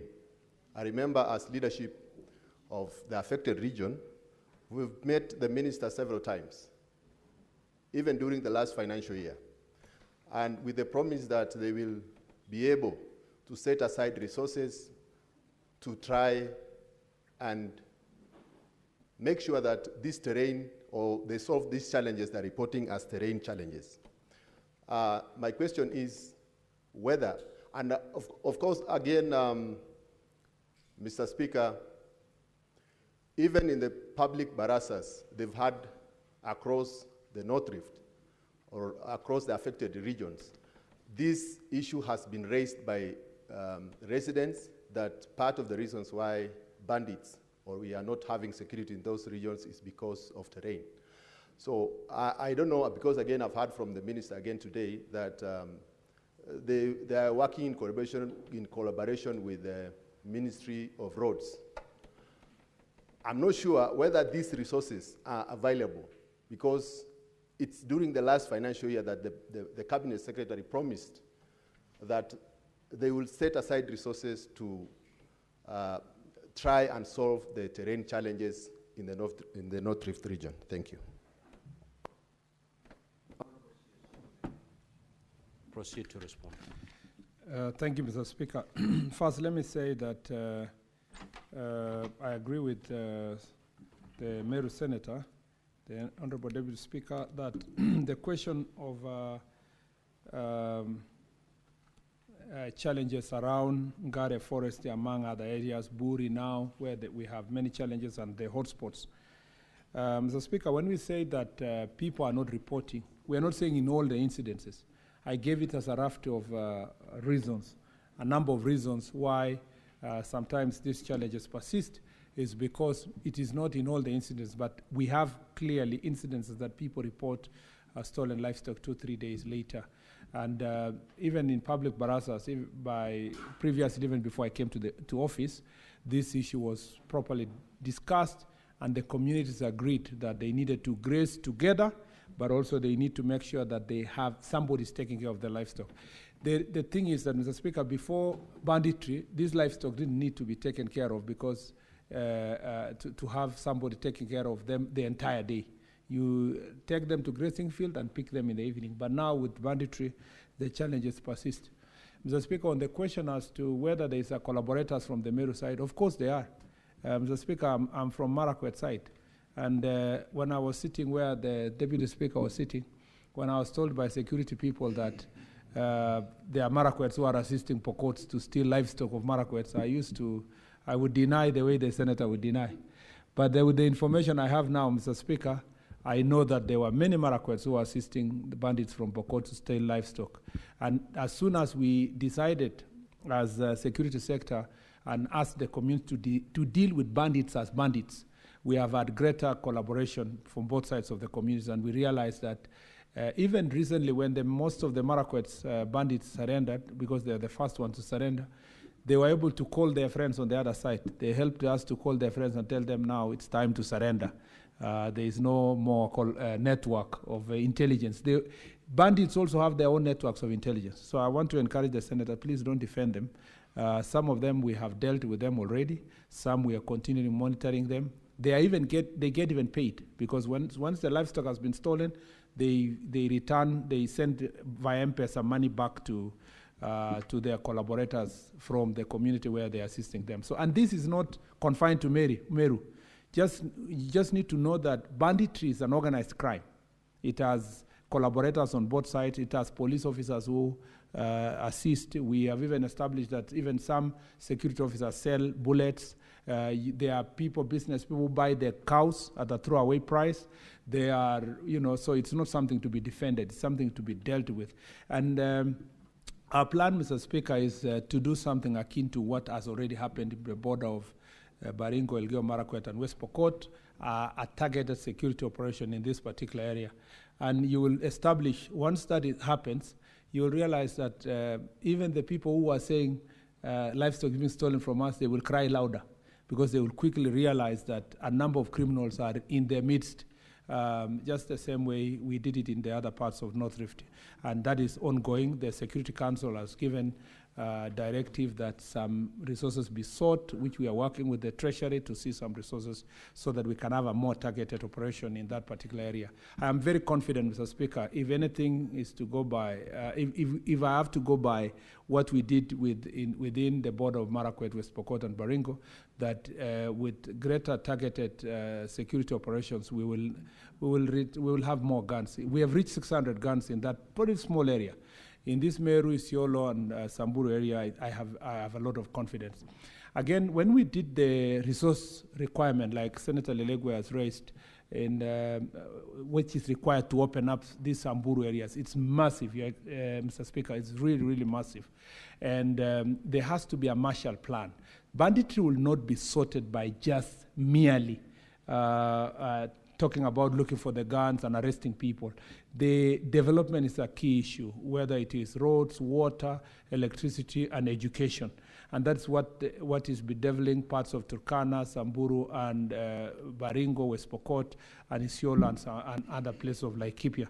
So as a result of that, there are certain roads that have already been identified. The senator knows that the road from Maralal to Baragoi is now going to be delivered in this, hopefully in this financial year, that the program will start. And there are about 6 or 7 key roads in that belt, Mr. Speaker, that when we get the resources, and it's massive resources that are required, we need about 3 to 4 billion to just open up roads without even tarmacking them. And Mr. Speaker, that is the challenge. It is budgetary allocation, and you saw in my summary that we are working on it. And I'm happy that we are, at least I have suggested that let's do one road to Mokogodo Forest, for example, and that will sort out one of the problems. Do another one to Malaso, and then to Baragoi, and then we do something in Tiati constituency between areas of Silale, and then we'll have made some great progress in this area. And that's something that the President is on it to get us the relevant resources through consultation between ministries. I will visit the place, I agree, in Buri. The Inspector General was there a few months ago, and the Deputy Inspector General was also a few months ago, so I will also visit that particular area. Increase of NPR, I agree with Senator Mofire on NPR. We will do definitely go and sit down and work on it. In the Jukwaa Usalama, the discussion was that NPR are good, but they are part of the problem. In parts of Turkana and West Pokot now, where there is a problem in Kainuk, we have established that some of the NPR are collaborating with their own communities and criminals from their communities to perpetuate these crimes. That was the case also in Marakwet side and Pokot side. So the policy proposal was to reorganize NPR to make sure that the command structure is very clear, that the OCS is in charge of all the NPRs, so that their deployment and they have a sight of where they are and what they do.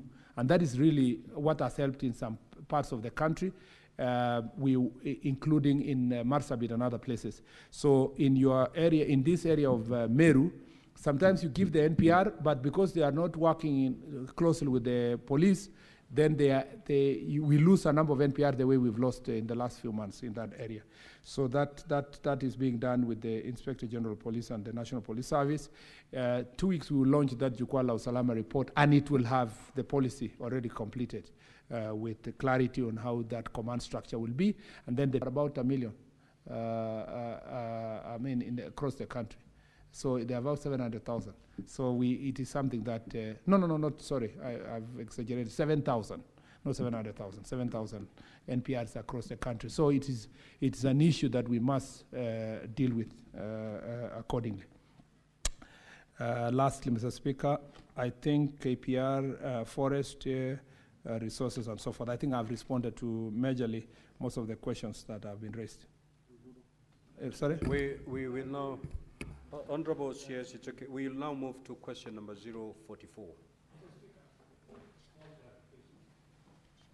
What clarification are you seeking? Yes, Mr. Speaker, it's not clear from the minister. This insecurity is promoted by politicians. We know of a politician in Baringo, a politician in West Pokot. In fact, his helicopter lifted cattle rustlers when they had been arraigned in court in Kitale. So it's not enough for him just to say, pinch of salt because we are competing. What are you doing about them? And if you want, allow me to state the names of the MPs from West Pokot and Baringo. Our people are being killed by these politicians in the name of cattle rustling. What is your question, Honorable? The question is, what is he doing about politicians who are promoting this insecurity? One from Baringo, another one from West Pokot. Thank you, Mr. Speaker. Mr. Speaker, banditry is not confined to Pokot community or West Pokot and Baringo or members of parliament who are from Pokot. Mr. Speaker, it's a problem everywhere, everywhere. there are collaborators in Isiolo, in Samburu, in Laikipia, or any leaders from one community is wrong. Number two, Mr. Speaker, and you will get to know this when, as soon as you engage in security issues, you realize that, Mr. Speaker, sometimes the MP has come to defend certain people, even pick them, even pay for them fines. But, Mr. Speaker, you may never find the MP directly, buying the bullets or inciting and so forth. So what does the security team do? They go for the people who have done it. If the MP used Mr. X to buy bullets, you go for the Mr. X who has bought bullets and deal with that one. If it has used so and so to do criminal activities, you go for them. So, Speaker, politicians also have, because I've sat in this house, sometimes mistakenly they think they're defending their community. They find themselves they're defending criminals. So if the police officers try following elected leaders for the sake of it, without going specifically where the evidence is, you end up, Mr. Speaker, politicizing the process. Our concern is that go for the evidence and go for the perpetrator, regardless of their position. The other thing we say is that politicians are not only the ones who are elected. It also includes those who are aspiring to be elected. It also includes those who are just political opinion leaders in particular areas. And this has been dealt with across the communities. So while I agree with Senator Boni Kalwale that sometimes that there are cases where political leaders are involved in inciting communities or financing and supporting banditry, it is not true that it's confined to one community. And it's not true that we deal with it from a political perspective. We deal with it from evidence leading to the suspect. I thank you, Mr. Speaker. Senator for Nairobi City County.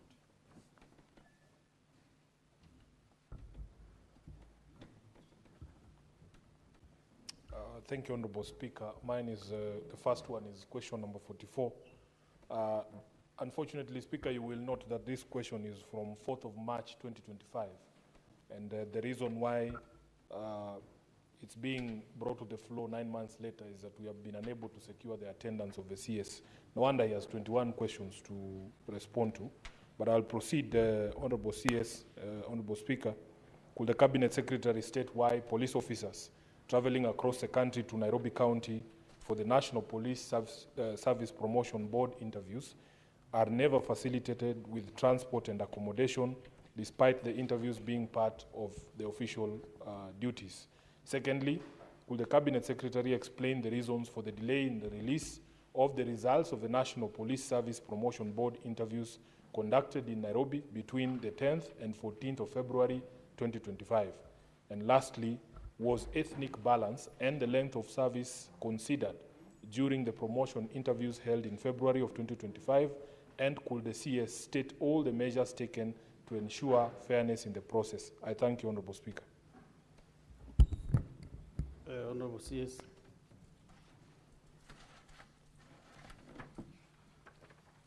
Thank you, Mr. Speaker.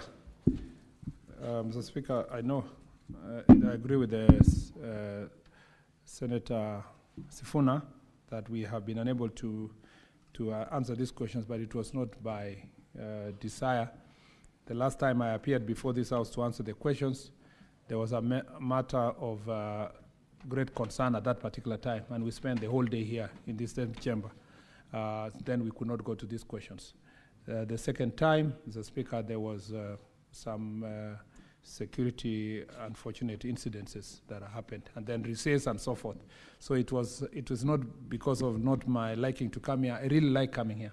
Just that sometimes this is like Job's headquarters, Mr. Speaker. You are sitting in the office and then something happens. Mr. Speaker, on question 1, let me not read the questions again so that to save time. Promotion board interviews are considered official duty, and as such, officers attending these interviews are entitled to per diem allowances and transport facilitation. These are to be provided through their immediate supervisors, who are the designated holders of authority to incur expenditure, otherwise famously known as AIE in short. However, the disbursement of AIEs to field commander station of transport As a result, many officers have been compelled to make personal transport arrangements to attend these important career advancement opportunities. To address these persistent challenges, the Ministry is actively engaging with the National Treasury to streamline and prioritize the disbursement of exchequer to ensure that all operational and welfare-related financial obligations are met in a timely and predictable manner. Additionally, the Ministry is collaborating with the National Police Service leadership has initiated a fleet improvement plan aimed at progressively equipping stations and posts with functional transport assets. These reforms are aligned with the recommendations of the 2023-2024 Police Reforms and Prisons Service Reform Task Force, which called for enhanced logistical support, decentralization of operational resources, and a robust welfare framework for all the officers.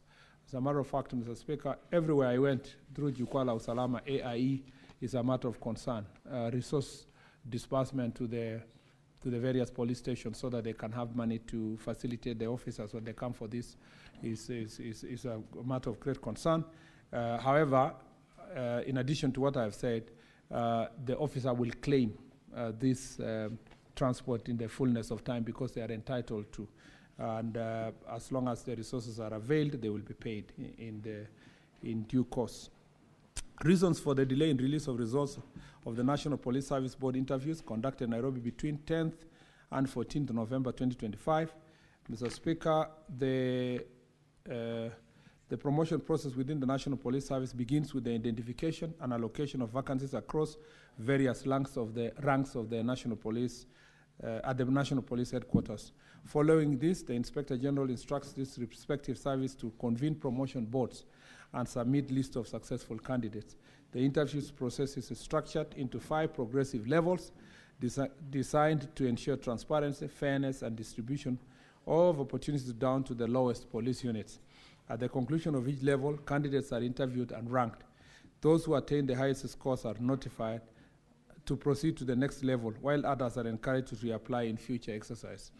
Only the final list of successful candidates who are not required to undergo further interviews is submitted to the Inspector General based on merit and performance. This multi-tiered process may result in perceived delays, but it's necessary to uphold meritocracy and fairness in full compliance with Chapter 34 of the National Police Service Standing Orders. Honorable Speaker, the Ministry wishes to assure the House that the promotion interviews held on February 2025 were concluded on strict compliance with the policies and guidelines outlined in the Chapter 34 of the National Police Service Standing Orders. The process incorporated key selection criteria, including ethnic and regional balance, affirmative action, individual performance, and appraisal records, length of service, successful completion of police law examination and promotion courses, and the maintenance of a clean and satisfactory disciplinary record. These measures were implemented to ensure inclusivity, meritocracy, and fairness in the allocation of the available promotion slots. Honorable Speaker, the welfare, morale, and career progression of officers remain a priority in the Ministry of Interior and National Administration. We shall continue to take necessary steps to ensure the promotion process are not only fair and inclusive, but also timely and well supported. I submit, Honorable Speaker. Senator Sifuna, do you have any supplementary question? Yes, Speaker, you realize that the response that the CS is reading is from April. Yes. April of 2025. We are now in November. My expectation would be that you would give us an updated status, the current status. For instance, Honorable Speaker, you tell us, CS, have the reimbursements now been paid to the officers who attended interviews in February using their own resources, number one? Has the report on those interviews now been released? I mean, Speaker, this is how many months down the line? From April to now is almost 7 months. That is the expectation we have today. He cannot just read what he sent us in April. So let him tell us, are the results of the interviews out? Have the officers been reimbursed for the expenses they incurred in this? Are there any pending payments? And lastly, Honorable Speaker, on ethnic composition, it would be very nice if the CS gave this House a breakdown of the ethnic makeup of the upper echelons of the police force. I thank you. CS, maybe you can give that clarification. Yes, Mr. Speaker. For the promotion, it was done, and the officers are already in the, for the lower ranks of police officers like corporals and sergeants, they completed the training. So they have already been promoted. You see, all of them go to promotional courses. At the higher ranks, they are still in various training centers. They are going through their training. It is important for the senator, which I think we did not provide in the statement, to know that it was not everywhere that AIEs were not facilitated. It was based on the budget of every different police station. So it was not general to every place. And I would require to engage the National Police Service again to confirm if after they have left their training course, as they go to their promotion stations, as they get also higher salary, whether it is accompanied by their transport allowance.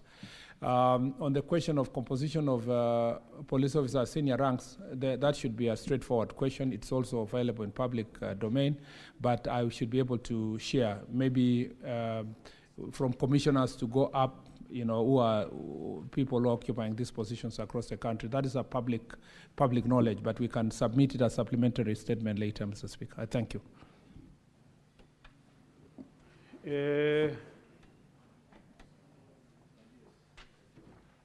Because of time, honorable senators, I think if we go by this list on my board here, it will take a lot of time. So maybe I'm very much constrained to ask Senator Sifuna to ask a second question. Unless if it is on the promotion, the interviews, specifically. Senator Mandago. Thank you very much, Honorable Speaker. My supplementary question to the CS is it true that the officers who have been promoted 2 ranks within 6 months on merit, is it also true that there are ranks beyond which an officer should not be promoted on merit, and they have been promoted on merit? I missed the second. Sorry, repeat. My question is, Honorable Speaker, to the CS is it true that there are officers within the ranks who have been promoted on merit twice within 6 months, and also whether senior officers have been promoted on merit on ranks ordinarily you cannot be promoted on merit? Thank you. Just a minute, CS, let's get 2 more. Senator Gataya Mufaya.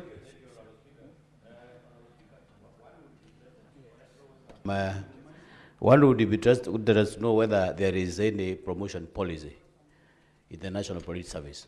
Most Honorable Speaker, you find that somebody has just joined the police force. Tomorrow he is an inspector. Somebody has been maintaining there for the last 10 years, has not been promoted. So what, do you have any policy to guide down the promotion to police officers? There are quite a number of discontents within the force.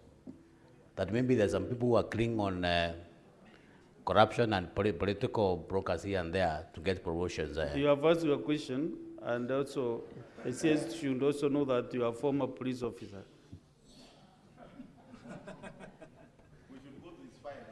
Yeah, maybe did not get the promotion then. So answer those 2 questions, then we make progress, kindly. Am I in order, Mr. Speaker, to request Senator Mofaya to disclose the rank which he retired and how he ended up being there? Mr. Speaker, that's on a light note. Mr. Speaker, on the promotion, I agree first with Senator Mofaya. Before I answer Senator Mandago's question, during the Jukwaa la Usalama, these issues were raised by police officers directly, OCSs and the officers that we were in the forum together. And there was a concern that some people, it takes 30 years and they've never been promoted. Others, as you've said, takes 6-7 years, they are promoted. And so the police service requires a promotion policy. And the conclusion of the Jukwaa la Usalama report is that they need to be clarity on promotion policy, that people know if they attain certain number of years and they do not have in their file any criminal record or whatever bad record, and they are diligent in their work, then there should be motivation by ensuring that there's clarity on exactly how do you get promoted. The other issue that Senator Mandago has raised came up also during the discussion, that is, can you allow people at certain ranks to be promoted without going to do the training? What has happened is that, and mostly affects your bodyguards and a number of other places, is that sometimes you come and lobby and say, I've stayed with this bodyguard for many years, which is right, because you are making a case for the person who's working with you. And then you say, let's promote them. Then when we tell you, we are promoting, but they go for training, you say, can they get by merit? So one day, you are no longer a senator or a governor or an MP. Then they have a rank of at a level of inspector or chief inspector. They are supposed to go and run a police station, but they have no experience on anything. They have not been trained on anything on how to run a police station. So they cannot even be an officer commanding any station, because they have just been helping you and supporting you as government officers. So again, the decision, the report indicated that there should be a rank within which a person cannot be promoted without going to training. And starting with the members, the ones who are promoted recently, a good number of them were even those promoted in merit, because merit is allowed. You know, even those promoted in merit were told, yes, you are promoted in merit, but you must go for training, because now you are progressing to a certain rank. But in terms of what Senator Mofaya raised, a policy must be in place, either be infused in the standing orders or a standalone policy on promotions and transfers, like I mentioned in my opening statement. I am not aware of specific cases, as Senator Mandago raised, where someone has been promoted in 6 months beyond 2 ranks. I am not very much aware about that. Thank you, Mr. Speaker. Let's go to the next question, Senator Sifuna.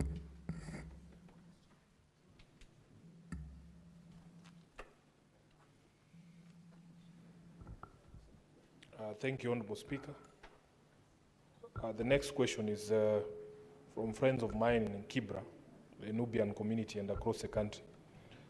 Could the Cabinet Secretary confirm whether there are any plans to issue a citizenship code recognizing the Nubian community as a Kenyan ethnic community, and indicate the expected timelines for such issuance?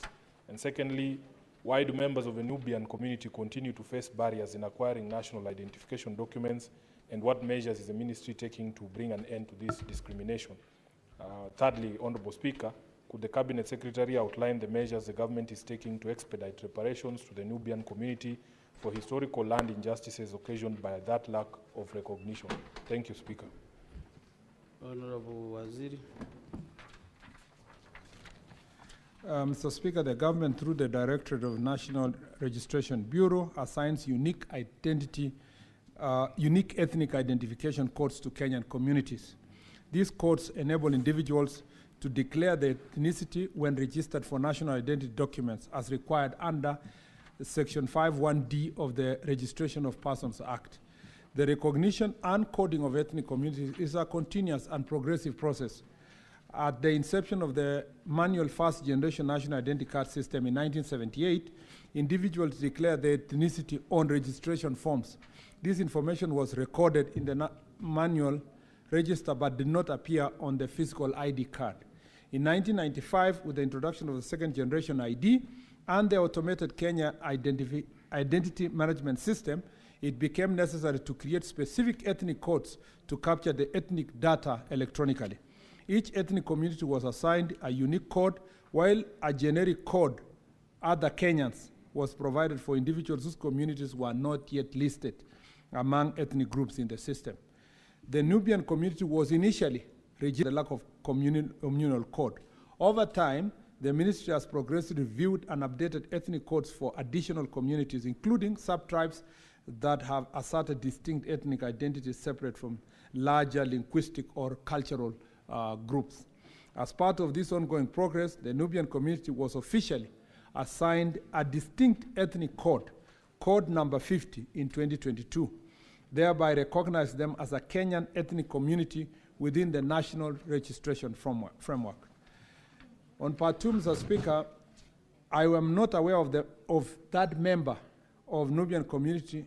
I am not aware that members of Nubian community continue to face barriers in acquiring national identification documents. Indeed, His Excellency the President on 5th February 2025 directed the discontinuation of additional vetting requirements that had been applied during the registration and issuance of national identity documents to certain communities and individuals residing in specific regions of the country. The Nubian community was among the groups positively affected by this directive.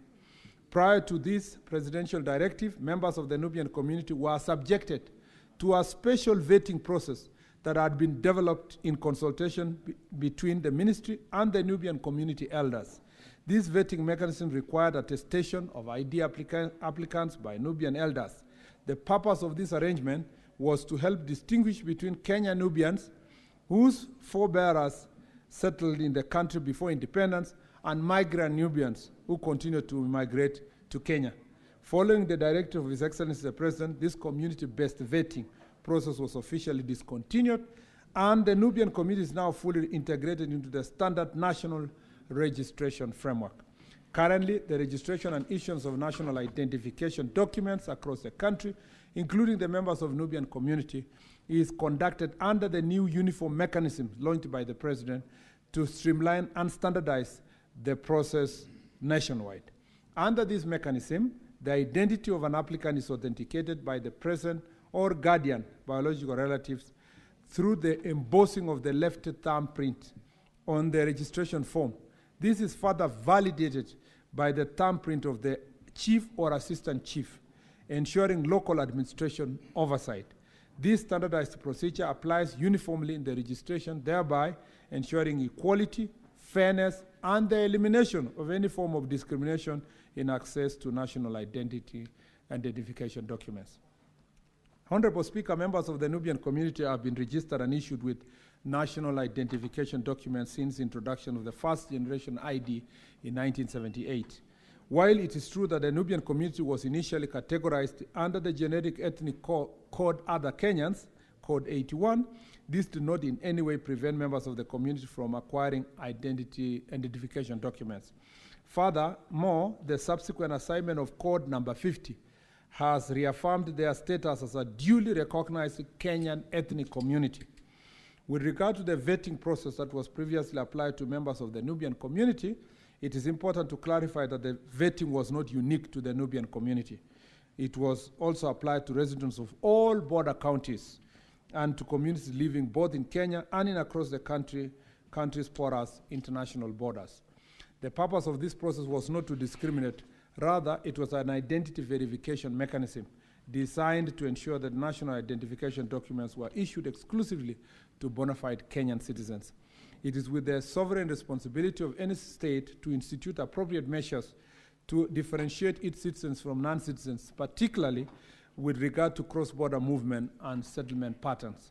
Given these facts, it could therefore not be accurate to claim that members of the Nubian community have been denied recognition as Kenyan citizens. The government has taken deliberate measures, including the abolition of the extra vetting requirements and the standardization of national registration process to ensure that all citizens, including the Nubian community, enjoy equal treatment and access to identification and citizenship services. Mr. Speaker, the government remains fully committed to promoting inclusion, equity, and fairness for all communities in Kenya. Through ongoing reforms in national registration and identity management process, the ministry continues to work collaboratively with relevant agencies to address and prevent any form of perceived historical marginalization. I thank you. In Nairobi. Yes, they're in Nairobi, most of them are in Nairobi. So, if the CS and given the response, I want the senator to address the question, at least to be affirming to us that whether he's satisfied or she's satisfied, whether he has a supplementary question, so that we avoid the repeat, the way the CS is reading the whole response from A to Z. So, Senator Sifuna, let me hear from you whether you are satisfied with the response or you have a supplementary question. Speaker, I read this response and I was not satisfied. But I started first by correcting you that the Nubian community is spread all across the country. And in fact, part of the question was the discrimination in identity cards issuance. We were told that vetting had been removed, but in Kisii County, the reports are that they are still going through that vetting. Now, Speaker, the communication that I received from the CS is unsatisfactory for the following reasons.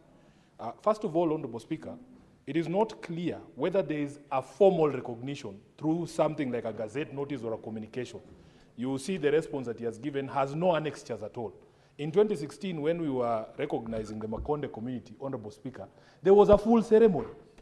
There was a full ceremony. So what the Nubian community is saying, if you have issued a code, you have done it silently, do we have any document? Is it going to be gazetted? Is there going to be a formal ceremony? Does the issuance of a code now recognize them as the 50th community in Kenya? Those are the reasons why we are saying, Honorable Speaker, this is not a satisfactory response. Let him add those specific details. And lastly, on the question of land, there was a court ruling in 2015 that required the restitution of the remaining 3,000 acres of land or appropriate reparations to the community to be done. The CS has not addressed himself to that question of land restitution. So let him provide those two clarifications. Will we see a gazette notice? Will there be a formal response? Is there any formal document saying that they have now been recognized, or is just the word of mouth of the CS constitute them as the 50th community in the country? Thank you, Honorable Speaker. Any other member with a supplementary questions on this particular one?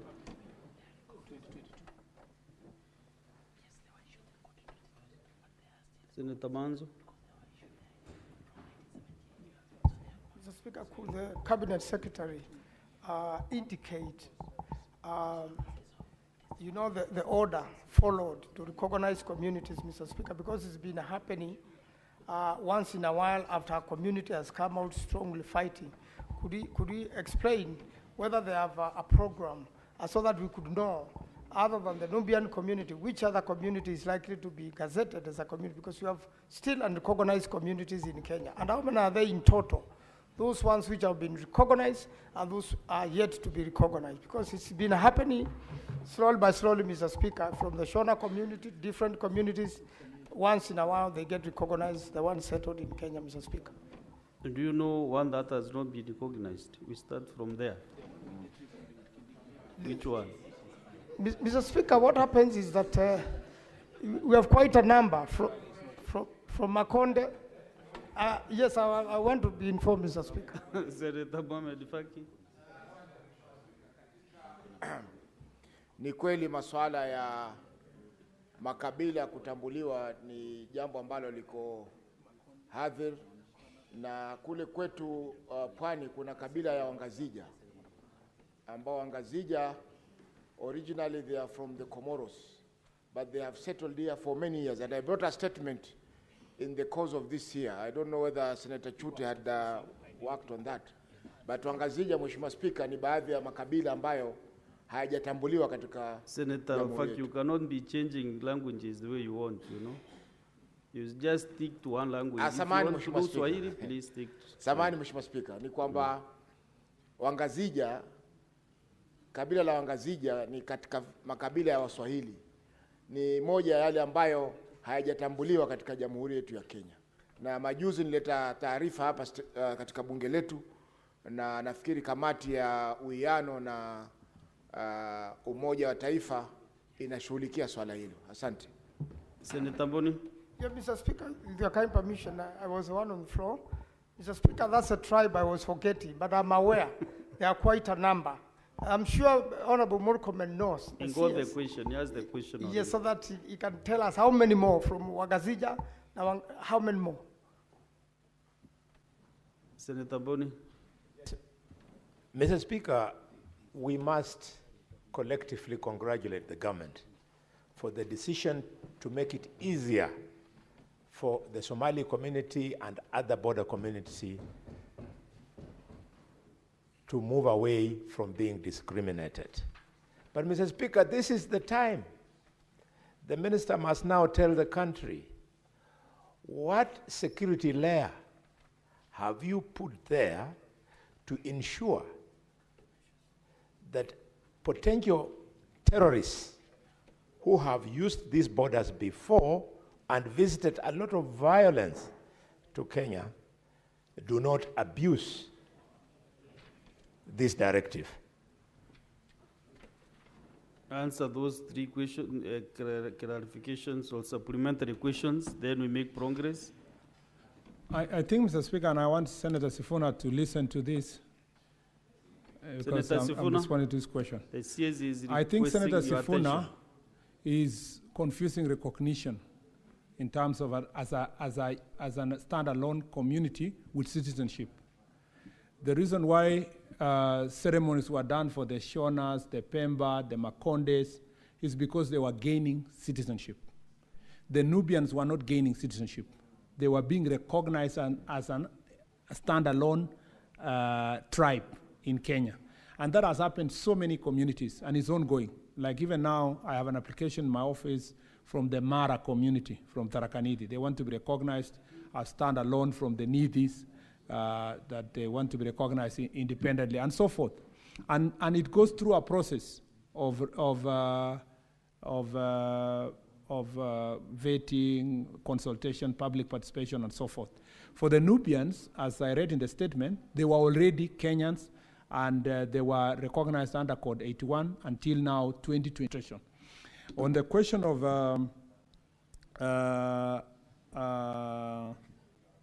I think that was really your main concern. On the question of land, I think that's beyond my jurisdiction, unless I specifically go about it to see lands, and maybe an issue that we need to continue interrogating. And if the question was to come to us specifically, that security component, of course, we will deal with it. I think that applies then to all the supplementary questions, including from Makueni Senator and from the Mombasa Senator. All Senator Mwanza and Senator Faki, all those questions are actually related to citizenship.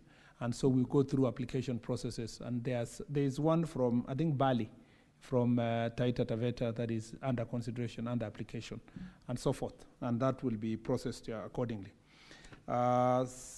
We also have a secretariat that deals with minority groups that then identifies these groups, and then they usually ask it to be identified independent of the others. Senator Boni Galwale has raised the question of security with the removal of extra vet. No, first of all, Senator Sifuna said that in Kisii, for example, Nubians are still being denied identity documents on an account of being not citizens. Now you need to separate that there is Nubians, Kenyans, and Nubians who are still coming from other countries, Sudan, Uganda, who are leaving other countries. So they have to go. If you don't meet the criteria of Kenyan citizenship, of course you still go through process. You will be denied citizenship if you are. It's just like we have Maasai from Tanzania and Maasai from Kenya. Not every Maasai will be given ID here, or a Luya from Samia from Uganda and Samia from Kenya. It doesn't apply, or a Sabaot from Kenya or Uganda. So there's a process that you have, or Pokot from Kenya and Uganda. You have to go through certain processes.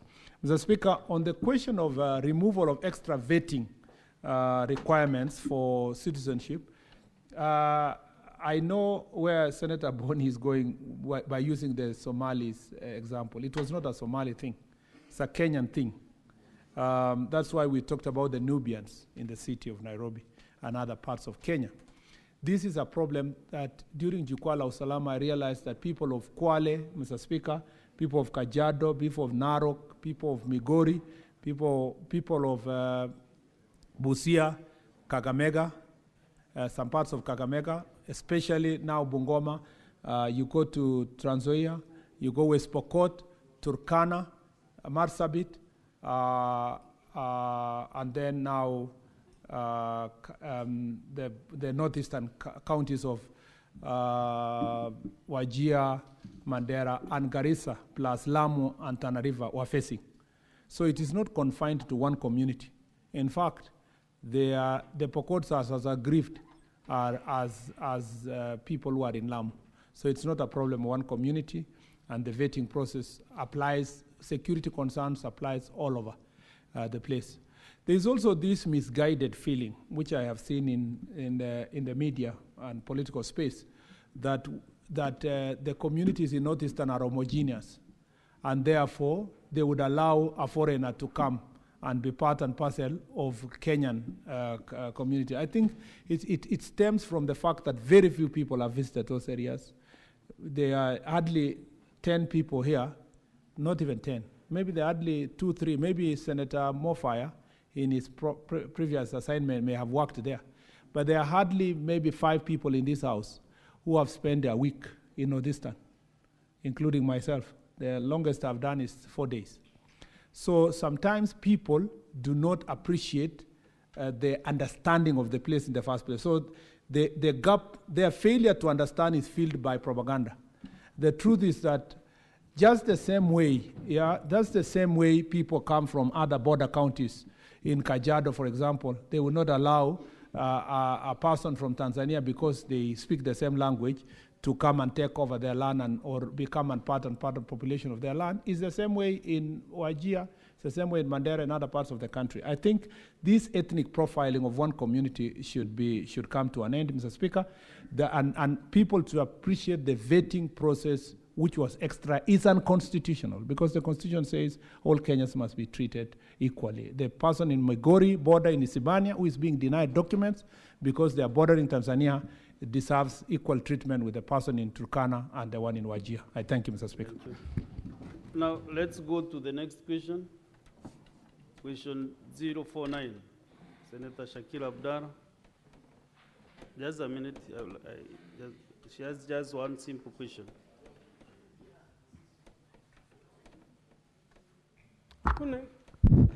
Thank you, Mr. Speaker. Mr. Speaker, my question is on the ban of night travel for public service vehicles along Lamu-Wito-Garseni Road.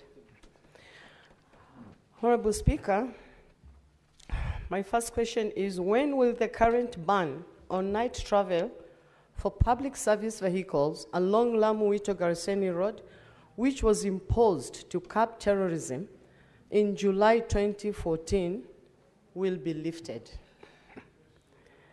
Number 2, measures put in place to ensure a swift response to medical and security emergencies at night. Mr. Speaker, number 4 is how the government has involved local communities in assessing the impact of the ban in the region's economy and transport sector. And finally, Mr. Speaker, immediate and long-term measures implemented to prevent attacks, security transport routes in Lamu County, and avoid future travel restrictions. I thank you, Mr. Speaker. Honorable CS.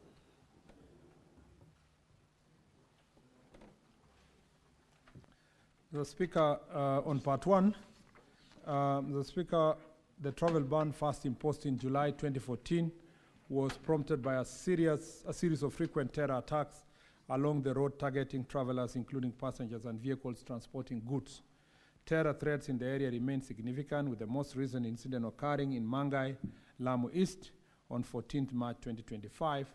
The ban has continually been based on the evolving threat levels posed by Al-Shabaab, who remain active in the region, and once the circumstances change, the ban will be lifted. In fact, it's part 2 of the question answers part 1, Mr. Speaker, where the Senator is answering questions of emergency, especially at night. One is that security agencies have strategically positioned armored vehicles along key points on the route, ensuring rapid response to any security emergencies. In collaboration with the Lamu County government, medical response teams have also been stationed in every sub-county hospital with standby ambulance ready for immediate response. Patrols and police presence have been intensified along the roads and business centers to enhance security and vehicular movements. A multi-agency command center has been established in Lamu to facilitate swift response to any attacks. On part 3, Mr. Speaker, the ban has affected the economy of the area. The government is, however, actively working to neutralize existing threats, and efforts are underway to restore security, with the ultimate goal for recommending a lifting of the ban once the area is deemed safe. On the last part, Mr. Speaker, the following measures have been taken to enhance security in the area. Foot and mobile patrols have been intensified to ensure strong and visible security presence. Implementation of counter-violent extremism strategies to prevent radicalization and promote long-term safety. Intelligence sharing among security agencies has also been improved to enhance the effectiveness of counter-terrorism operations. Community policing is being promoted as a key tool to strengthen collaboration between security agencies and the public. Ongoing engagements between the local and religious leaders in order to facilitate timely and proactive responses to emerging security threats. I thank you, Mr. Speaker. Do you have any supplementary question, Senator Shakira?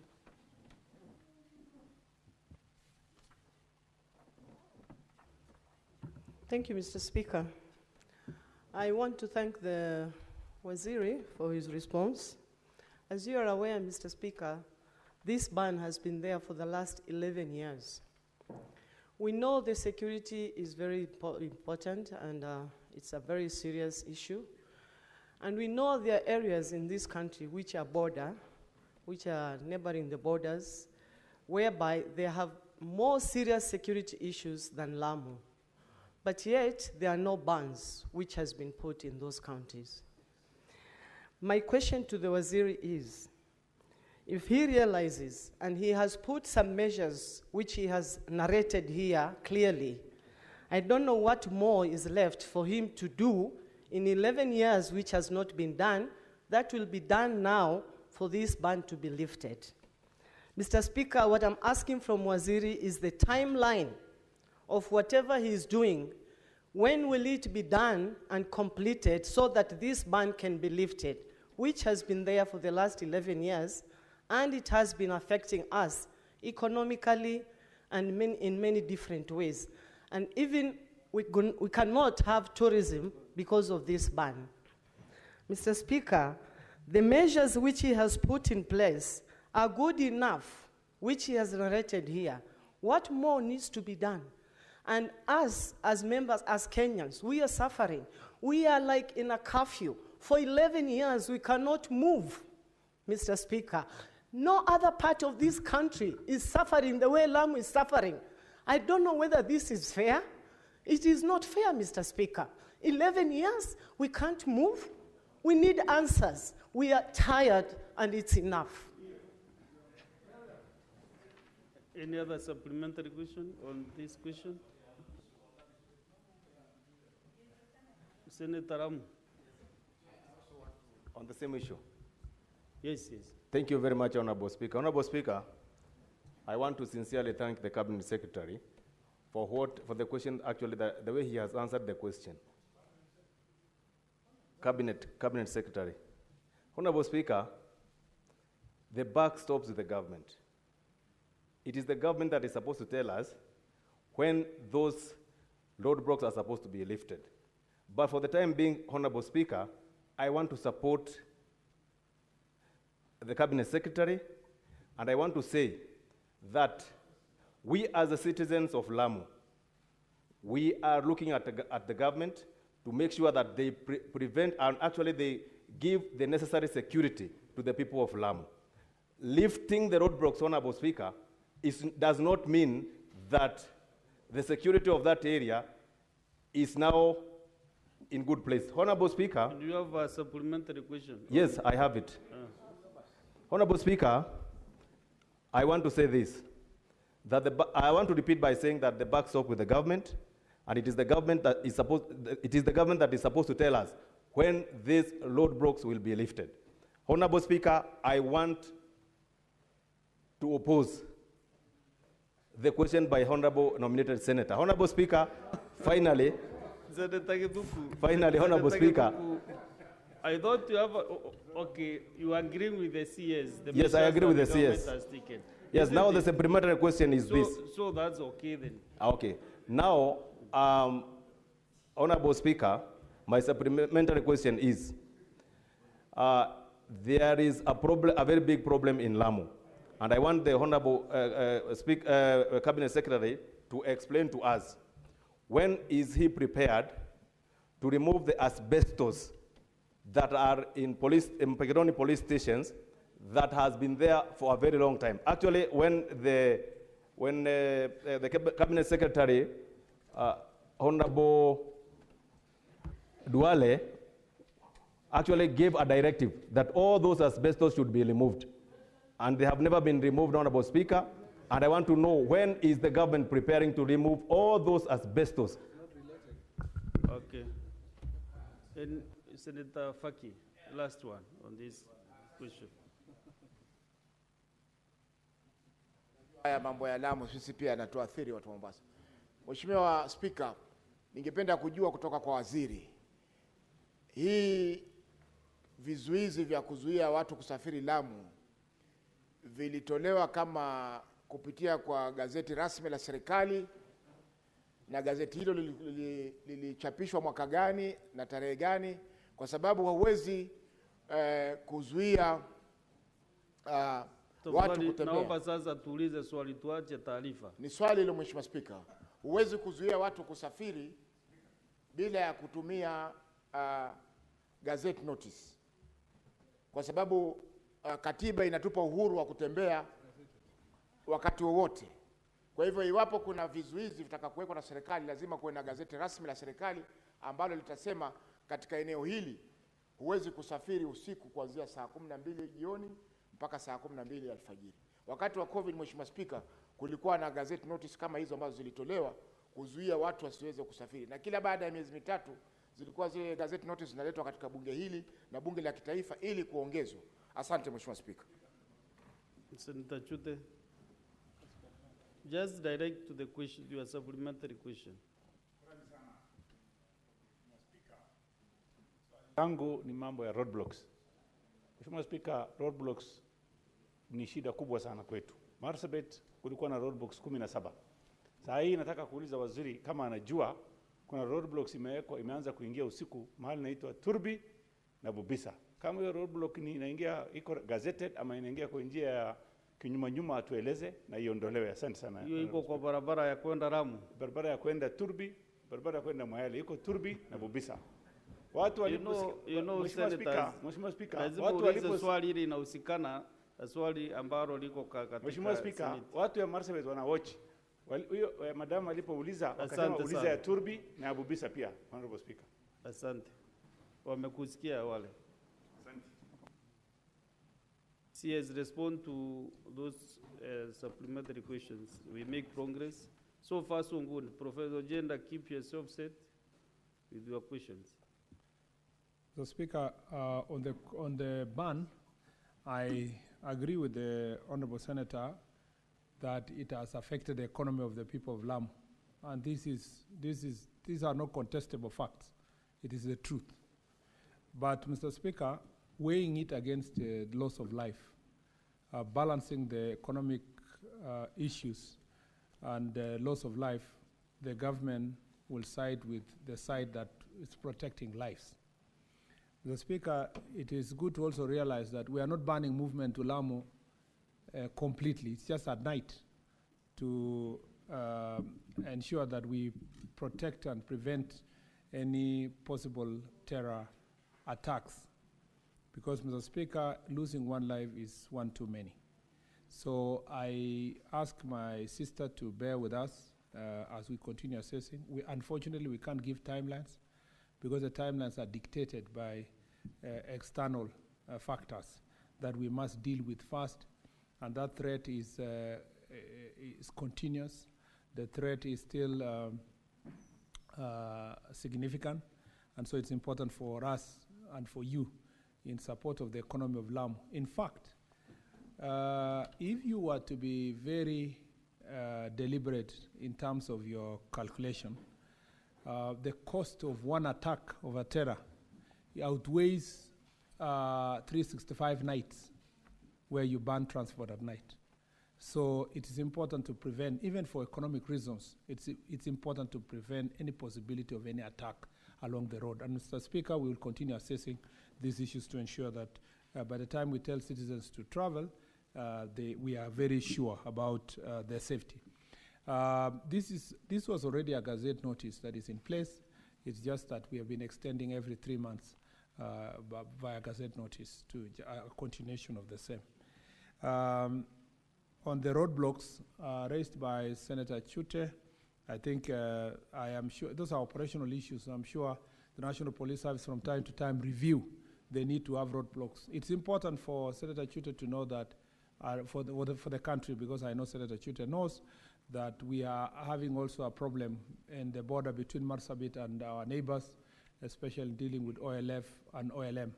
And that problem has spilled over to Interland because there is drug trafficking, there is trafficking in human trafficking, there is issues related to banditry, and there is smuggling of ammunition and guns. So if you see roadblocks around Marsabit and Isiolo, it's because of the operation that is going on between our border and our neighbors. Lastly, I think the question on asbestos is a matter of great concern.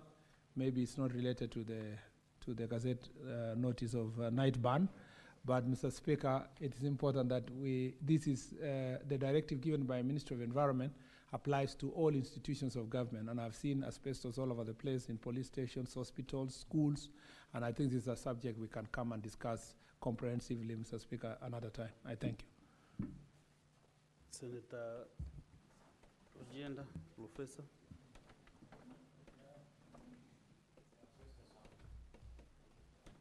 Thank you, Mr. Speaker. Mr. Speaker, I have 3 questions, and I have 3 responses from the CS.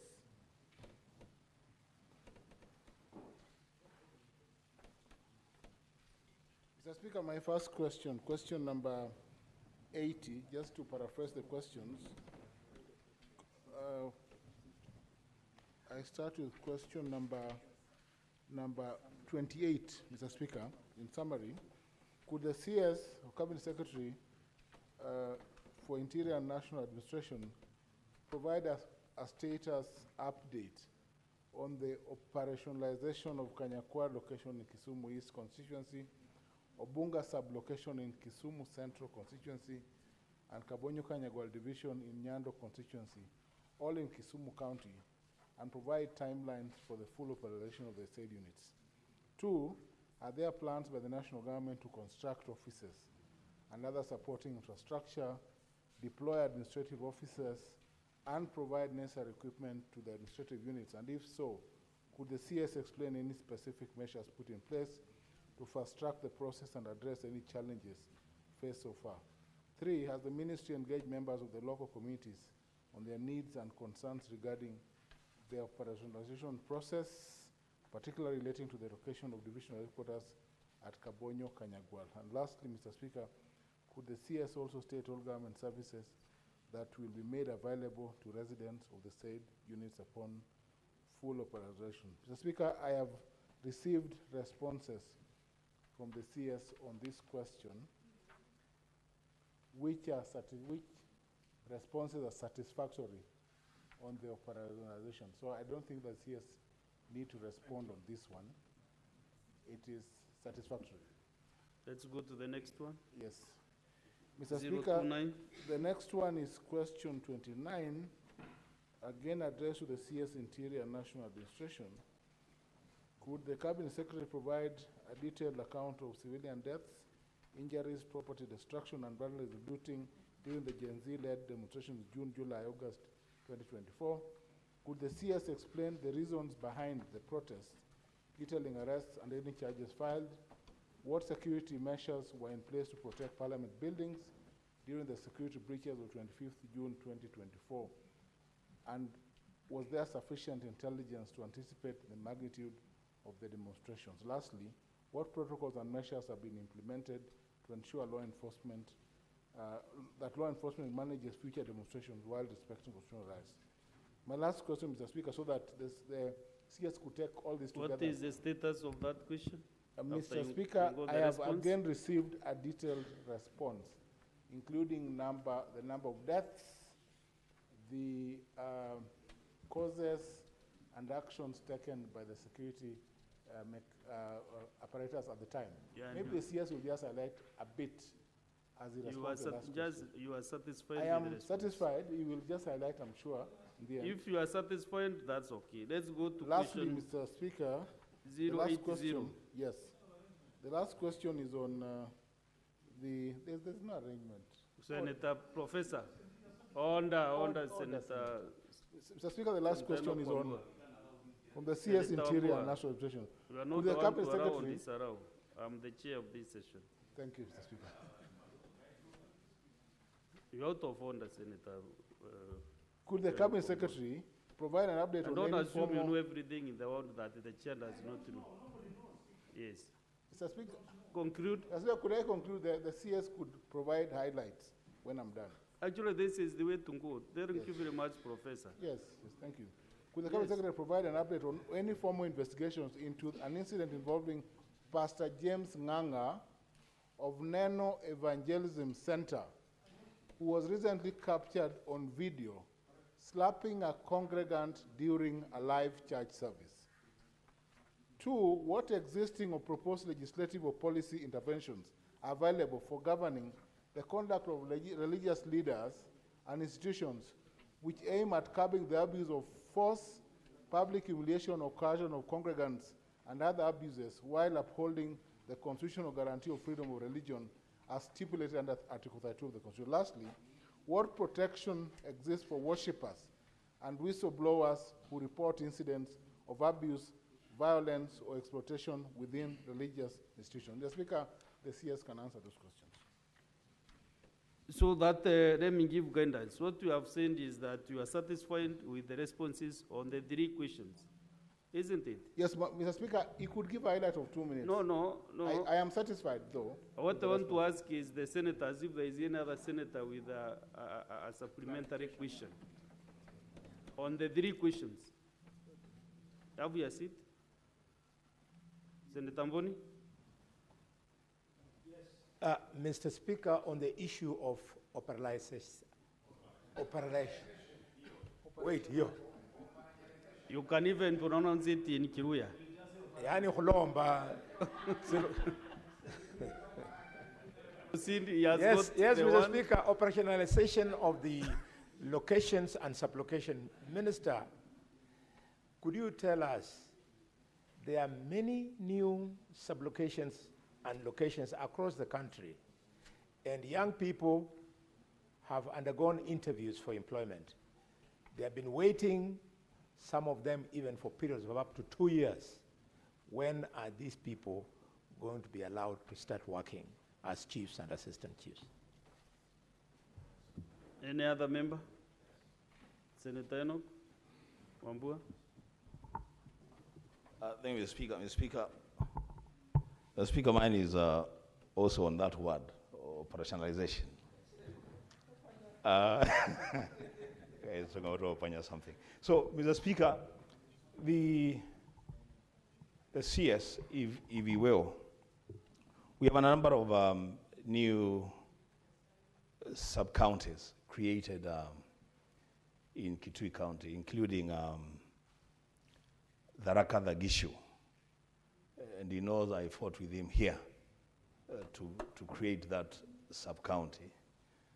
It was created, it has been given a code, a DCC has been posted under the officers, but in terms of equipping the sub-county and the operations of the officers on the ground, including offices, vehicles for transportation, that has not happened. The Speaker, would the CS be kind enough to tell us when the vehicles and other equipment required for the smooth operations of especially the DCC for the Tharaka Gishu would be done? I thank you. Honorable CS, answer those 2. On to those 2 supplementary questions.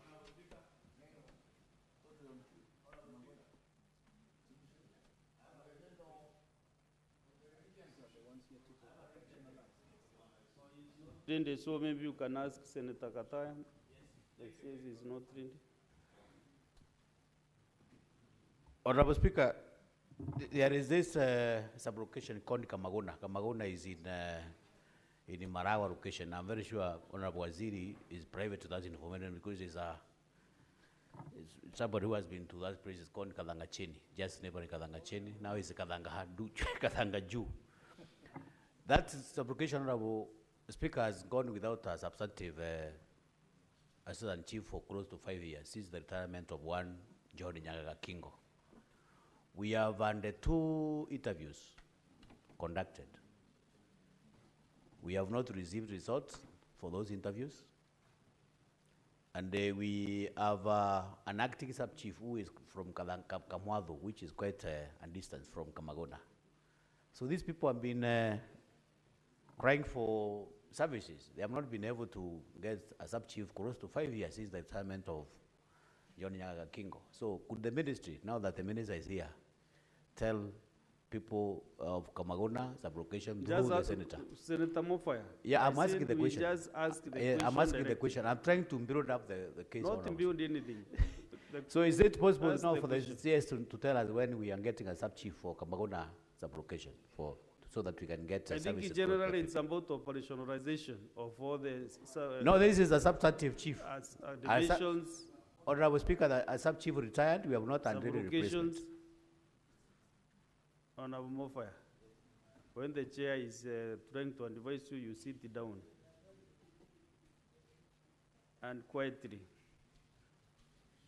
So I was asking the CS to answer those questions because I can see we are really constrained with time. Because all members are asking about operationalization of a sub-location, allocation, and division. Thank you, Mr. Speaker. Mr. Speaker, thank you very much. I think, first let me say that I truly appreciate the mode you have adopted, Mr. Speaker, through the understanding of the Senator of Kisumu, Senior Counsel Ogenda Tom, that, you know, when we send these questions, it's better when we just come back, we do the clarifications where there is satisfaction, so that we don't keep reading and reading all of them, Mr. Speaker. And so, Mr. Speaker, on this, I think he had an issue with the Pastor Nganga. Or is it? Yeah, I think the only question I've been asked to respond to before I go to operationalization is the question relating to the slapping of somebody by someone. Mr. Speaker, it has been established that the alleged incident involving Pastor James Nganga of Neno Evangelism Center, in which he was reportedly captured slapping a congregant, occurred during night vigil prayer, otherwise known as Kesha, on the night of 18th of April 2025. The incident was neither reported at the nearest police station, Parliament, which is Parliament Police Station, nor any other station. Consequently, no investigations are currently underway, as no formal complaint has been lodged by the person slapped. Mr. Speaker,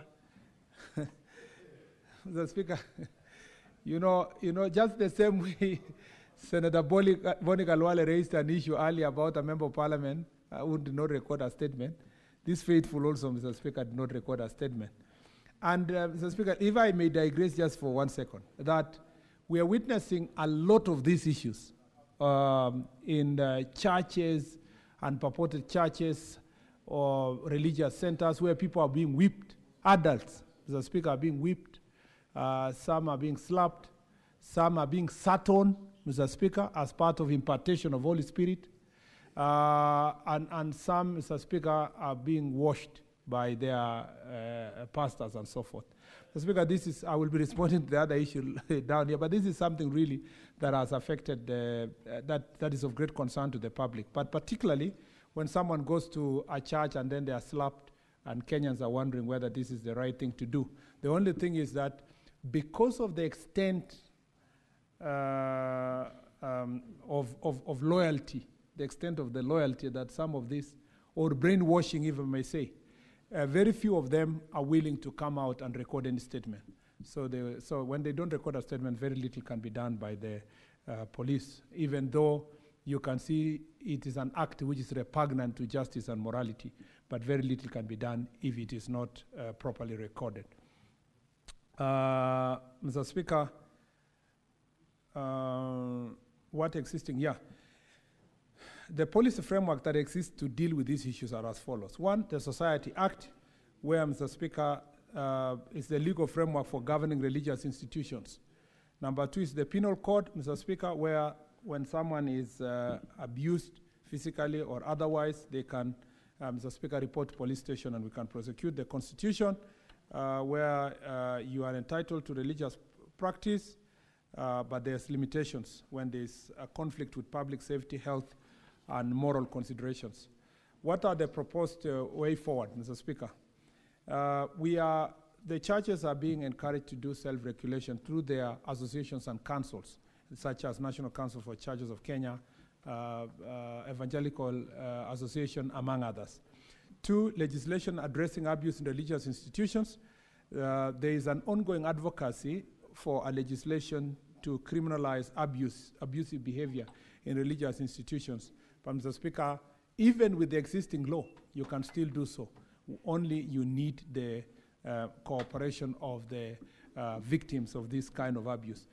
Unless they are children, where we will take action, Mr. Speaker, whether or not the children are coming forward, Mr. Speaker, for adults, you only expect that they record a statement. Do No Harm Act.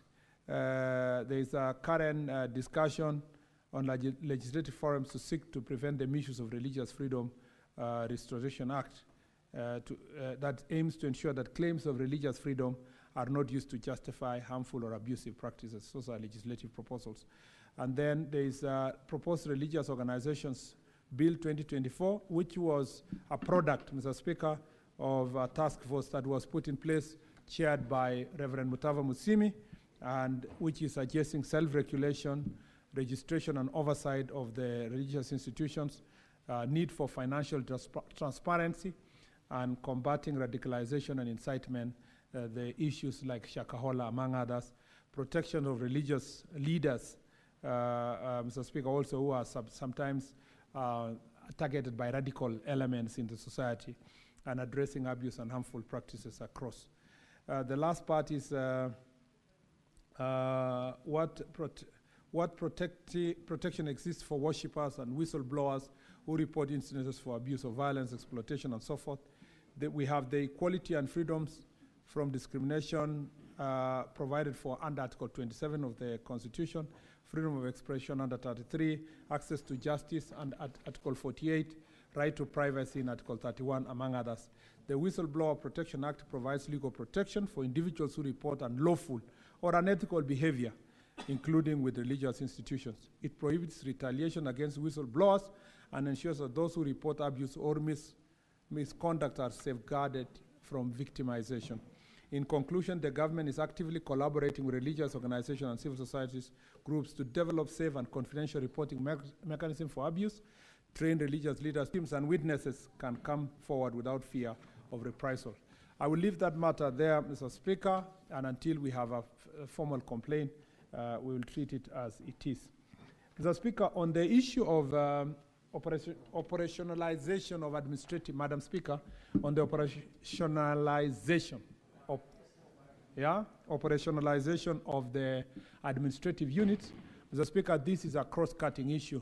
At the moment, we have gazetted 18 sub-counties, 291 divisions, 1,439 locations, and 2,693 sub-locations which are yet to be operationalized. The reason being that we have budgetary constraint. Most of these institutions are gazetted because of the request, public participation, and then when you reach here, you submit the budget to Parliament. Sometimes we fall short of the budgetary requirement. To the extent that now we need like 2.5 billion shillings to operationalize these institutions. So recently we got a small budget, and we are trying to prioritize the few areas we will operationalize, starting with security places and so forth. And so, Mr. Speaker, as we work on this issue and push for the next budget for next financial year, and I know the budget policy statement will come to this House for input, it's important that we look at that item and see and flag out that item specifically, because some of these units were established 2015, 2016, 2017, up to now, and they're yet to be operationalized. So it's important to deal with this issue, and I'm telling you that we are so keen to do so because it helps us in security operations. Unfortunately, the budgetary allocations are not adequate. Mr. Speaker, during Jukwaa la Usalama, we picked a few after consultation to the locals, a few of them that is urgent for us to do something, and we are trying to roll out those institutions. Institutions, yes. And then on the vehicles, offices, and all these other requirements is the reason. The reason why, sometimes this is the thing. The leaders come and say, we want a sub-county. Then you tell them, we don't have money to construct the office, we don't have budget for vehicles. They say, no, just gazette first. So, Mr. Speaker, out of sometimes political pressure, I need to admit, the government then gazettes. And then from there, now the same leaders go public and say, how can you gazette an administrative unit 10 years ago and you have not operationalized? Okay, they tell you, what you do, just send the DCC. The rest we will see what to do. You send the DCC, he has no vehicle and he has no office. Then they come back and say, which government is this that has a DCC which doesn't use a vehicle or an ACC? So it keeps going like that, Madam Speaker. So it is important, and as you try to resist that we don't want to have these institutions, it's important to have a policy framework of establishing administrative units so that policy framework is followed through with its own budget. And that is one of the output of the Jukwaa la Usalama policy framework. We will make sure that as we work on the policies, one of them is how to establish an administrative unit. What do you do? What indicators are you going to look at so that it's not just a political wish, and also so that the president is not under pressure all the time, like it has been with the predecessors and including the current one, that they will always be under pressure to be told, we want a sub-county here, we want a location here, we want all this. We have to have a proper policy framework, and that was one of the outputs of Jukwaa la Usalama. And as I told you, in 2 weeks or so, as we launch our report, we will make sure that that is taken care of. I think other than that, Madam Speaker, I think that those are the issues that are raised by the two. I know, I didn't want to go to specifics of the location of Senator Mofaya, Senator Kalwale, and other places. I just wanted to give you the overall policy framework, because I didn't come here with specific sub-location location. And as I said, as we prioritize the little money we got, about 200 million, to budget for this financial year, we will see which ones have the greatest need. And security is always at the top, and then followed by service delivery, taking services closer to the people. Thank you very much. I thought Hillary, I sorted it, but if not, it will be sorted. Thank you. Thank you, Honorable CS. Because the CS has very many questions, the speaker who was on the chair before me had given a guidance on how we do the questions, so I'll call Senator Kathy Muma to read out her questions to the CS. Thank you, Honorable Speaker, and thank you, CS, and welcome to the Senate once more again.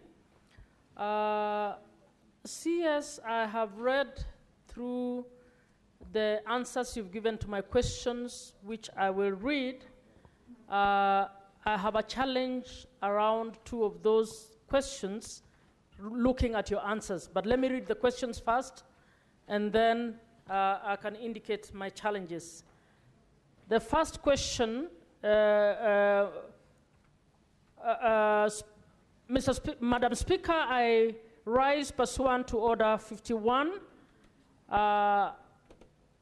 to ask the CS Interior the following questions. 1,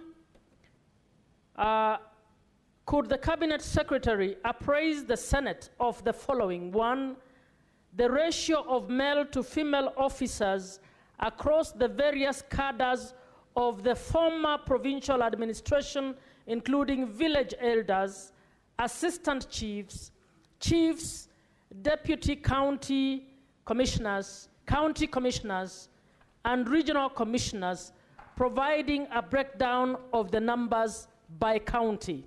Number 2, the number of male and female police officers, including their distribution across different ranks and counties.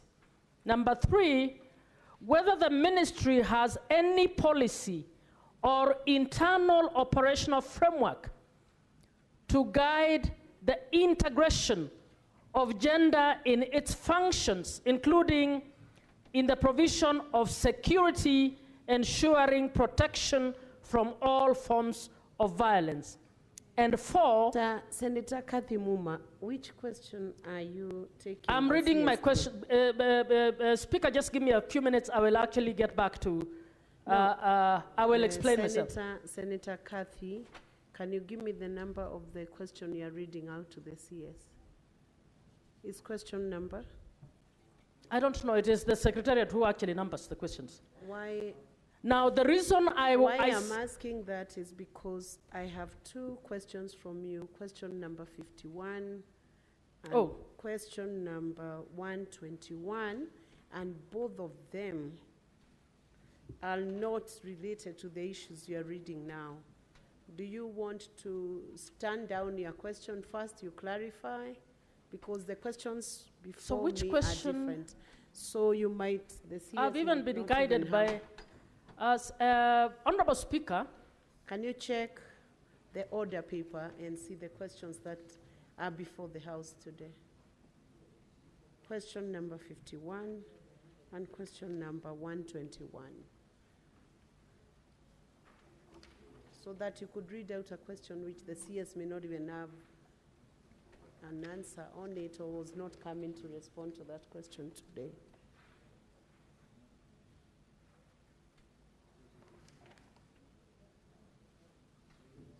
Number 120. The framing of the question is very different on the order paper.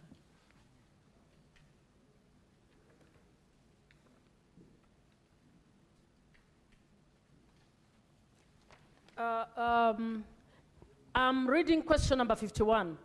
And Speaker, allow me to explain myself. Okay, proceed with the revised and approved question as per the order paper number 51. Speaker, allow me to please state my case. Either the Secretariat or the team of the CS altered the question. That's why I'm reading the question that I actually submitted. And let me finish fast, and then you can make your ruling. Senator Muma, then abandon that question for now. You sort out with the Secretariat and go to question number 121.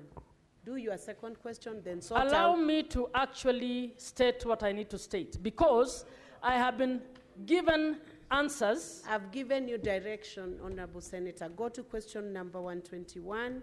Sort out the revised edition of approved question number 51, the one which is in my order paper.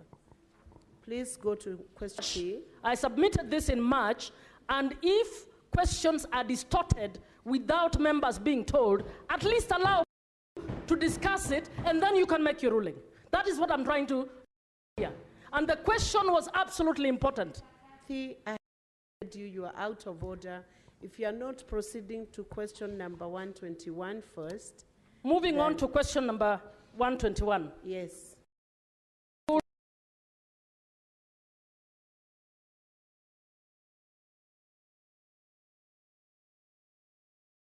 Compensated by the government from 2007 to date, with particular reference to those affected during the 2007-2008 post-election violence, and the 2013, 2017, 2023, and 2024 protests.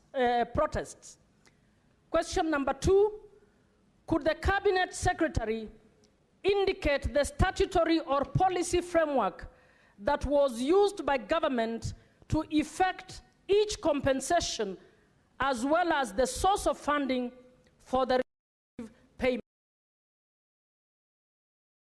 Cabinet Secretary provide per county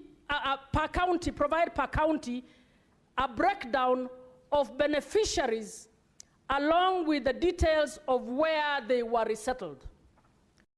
Number 4, could the Cabinet Secretary also indicate whether money from the Victim Protection Trust Fund has been used to compensate any victims of political violence and protests since the enactment of the Victim Act Cap 779A in 2014? And if so, can he also provide per county the breakdown of the compensated persons along with the amounts received by each individual, and if not, explain why?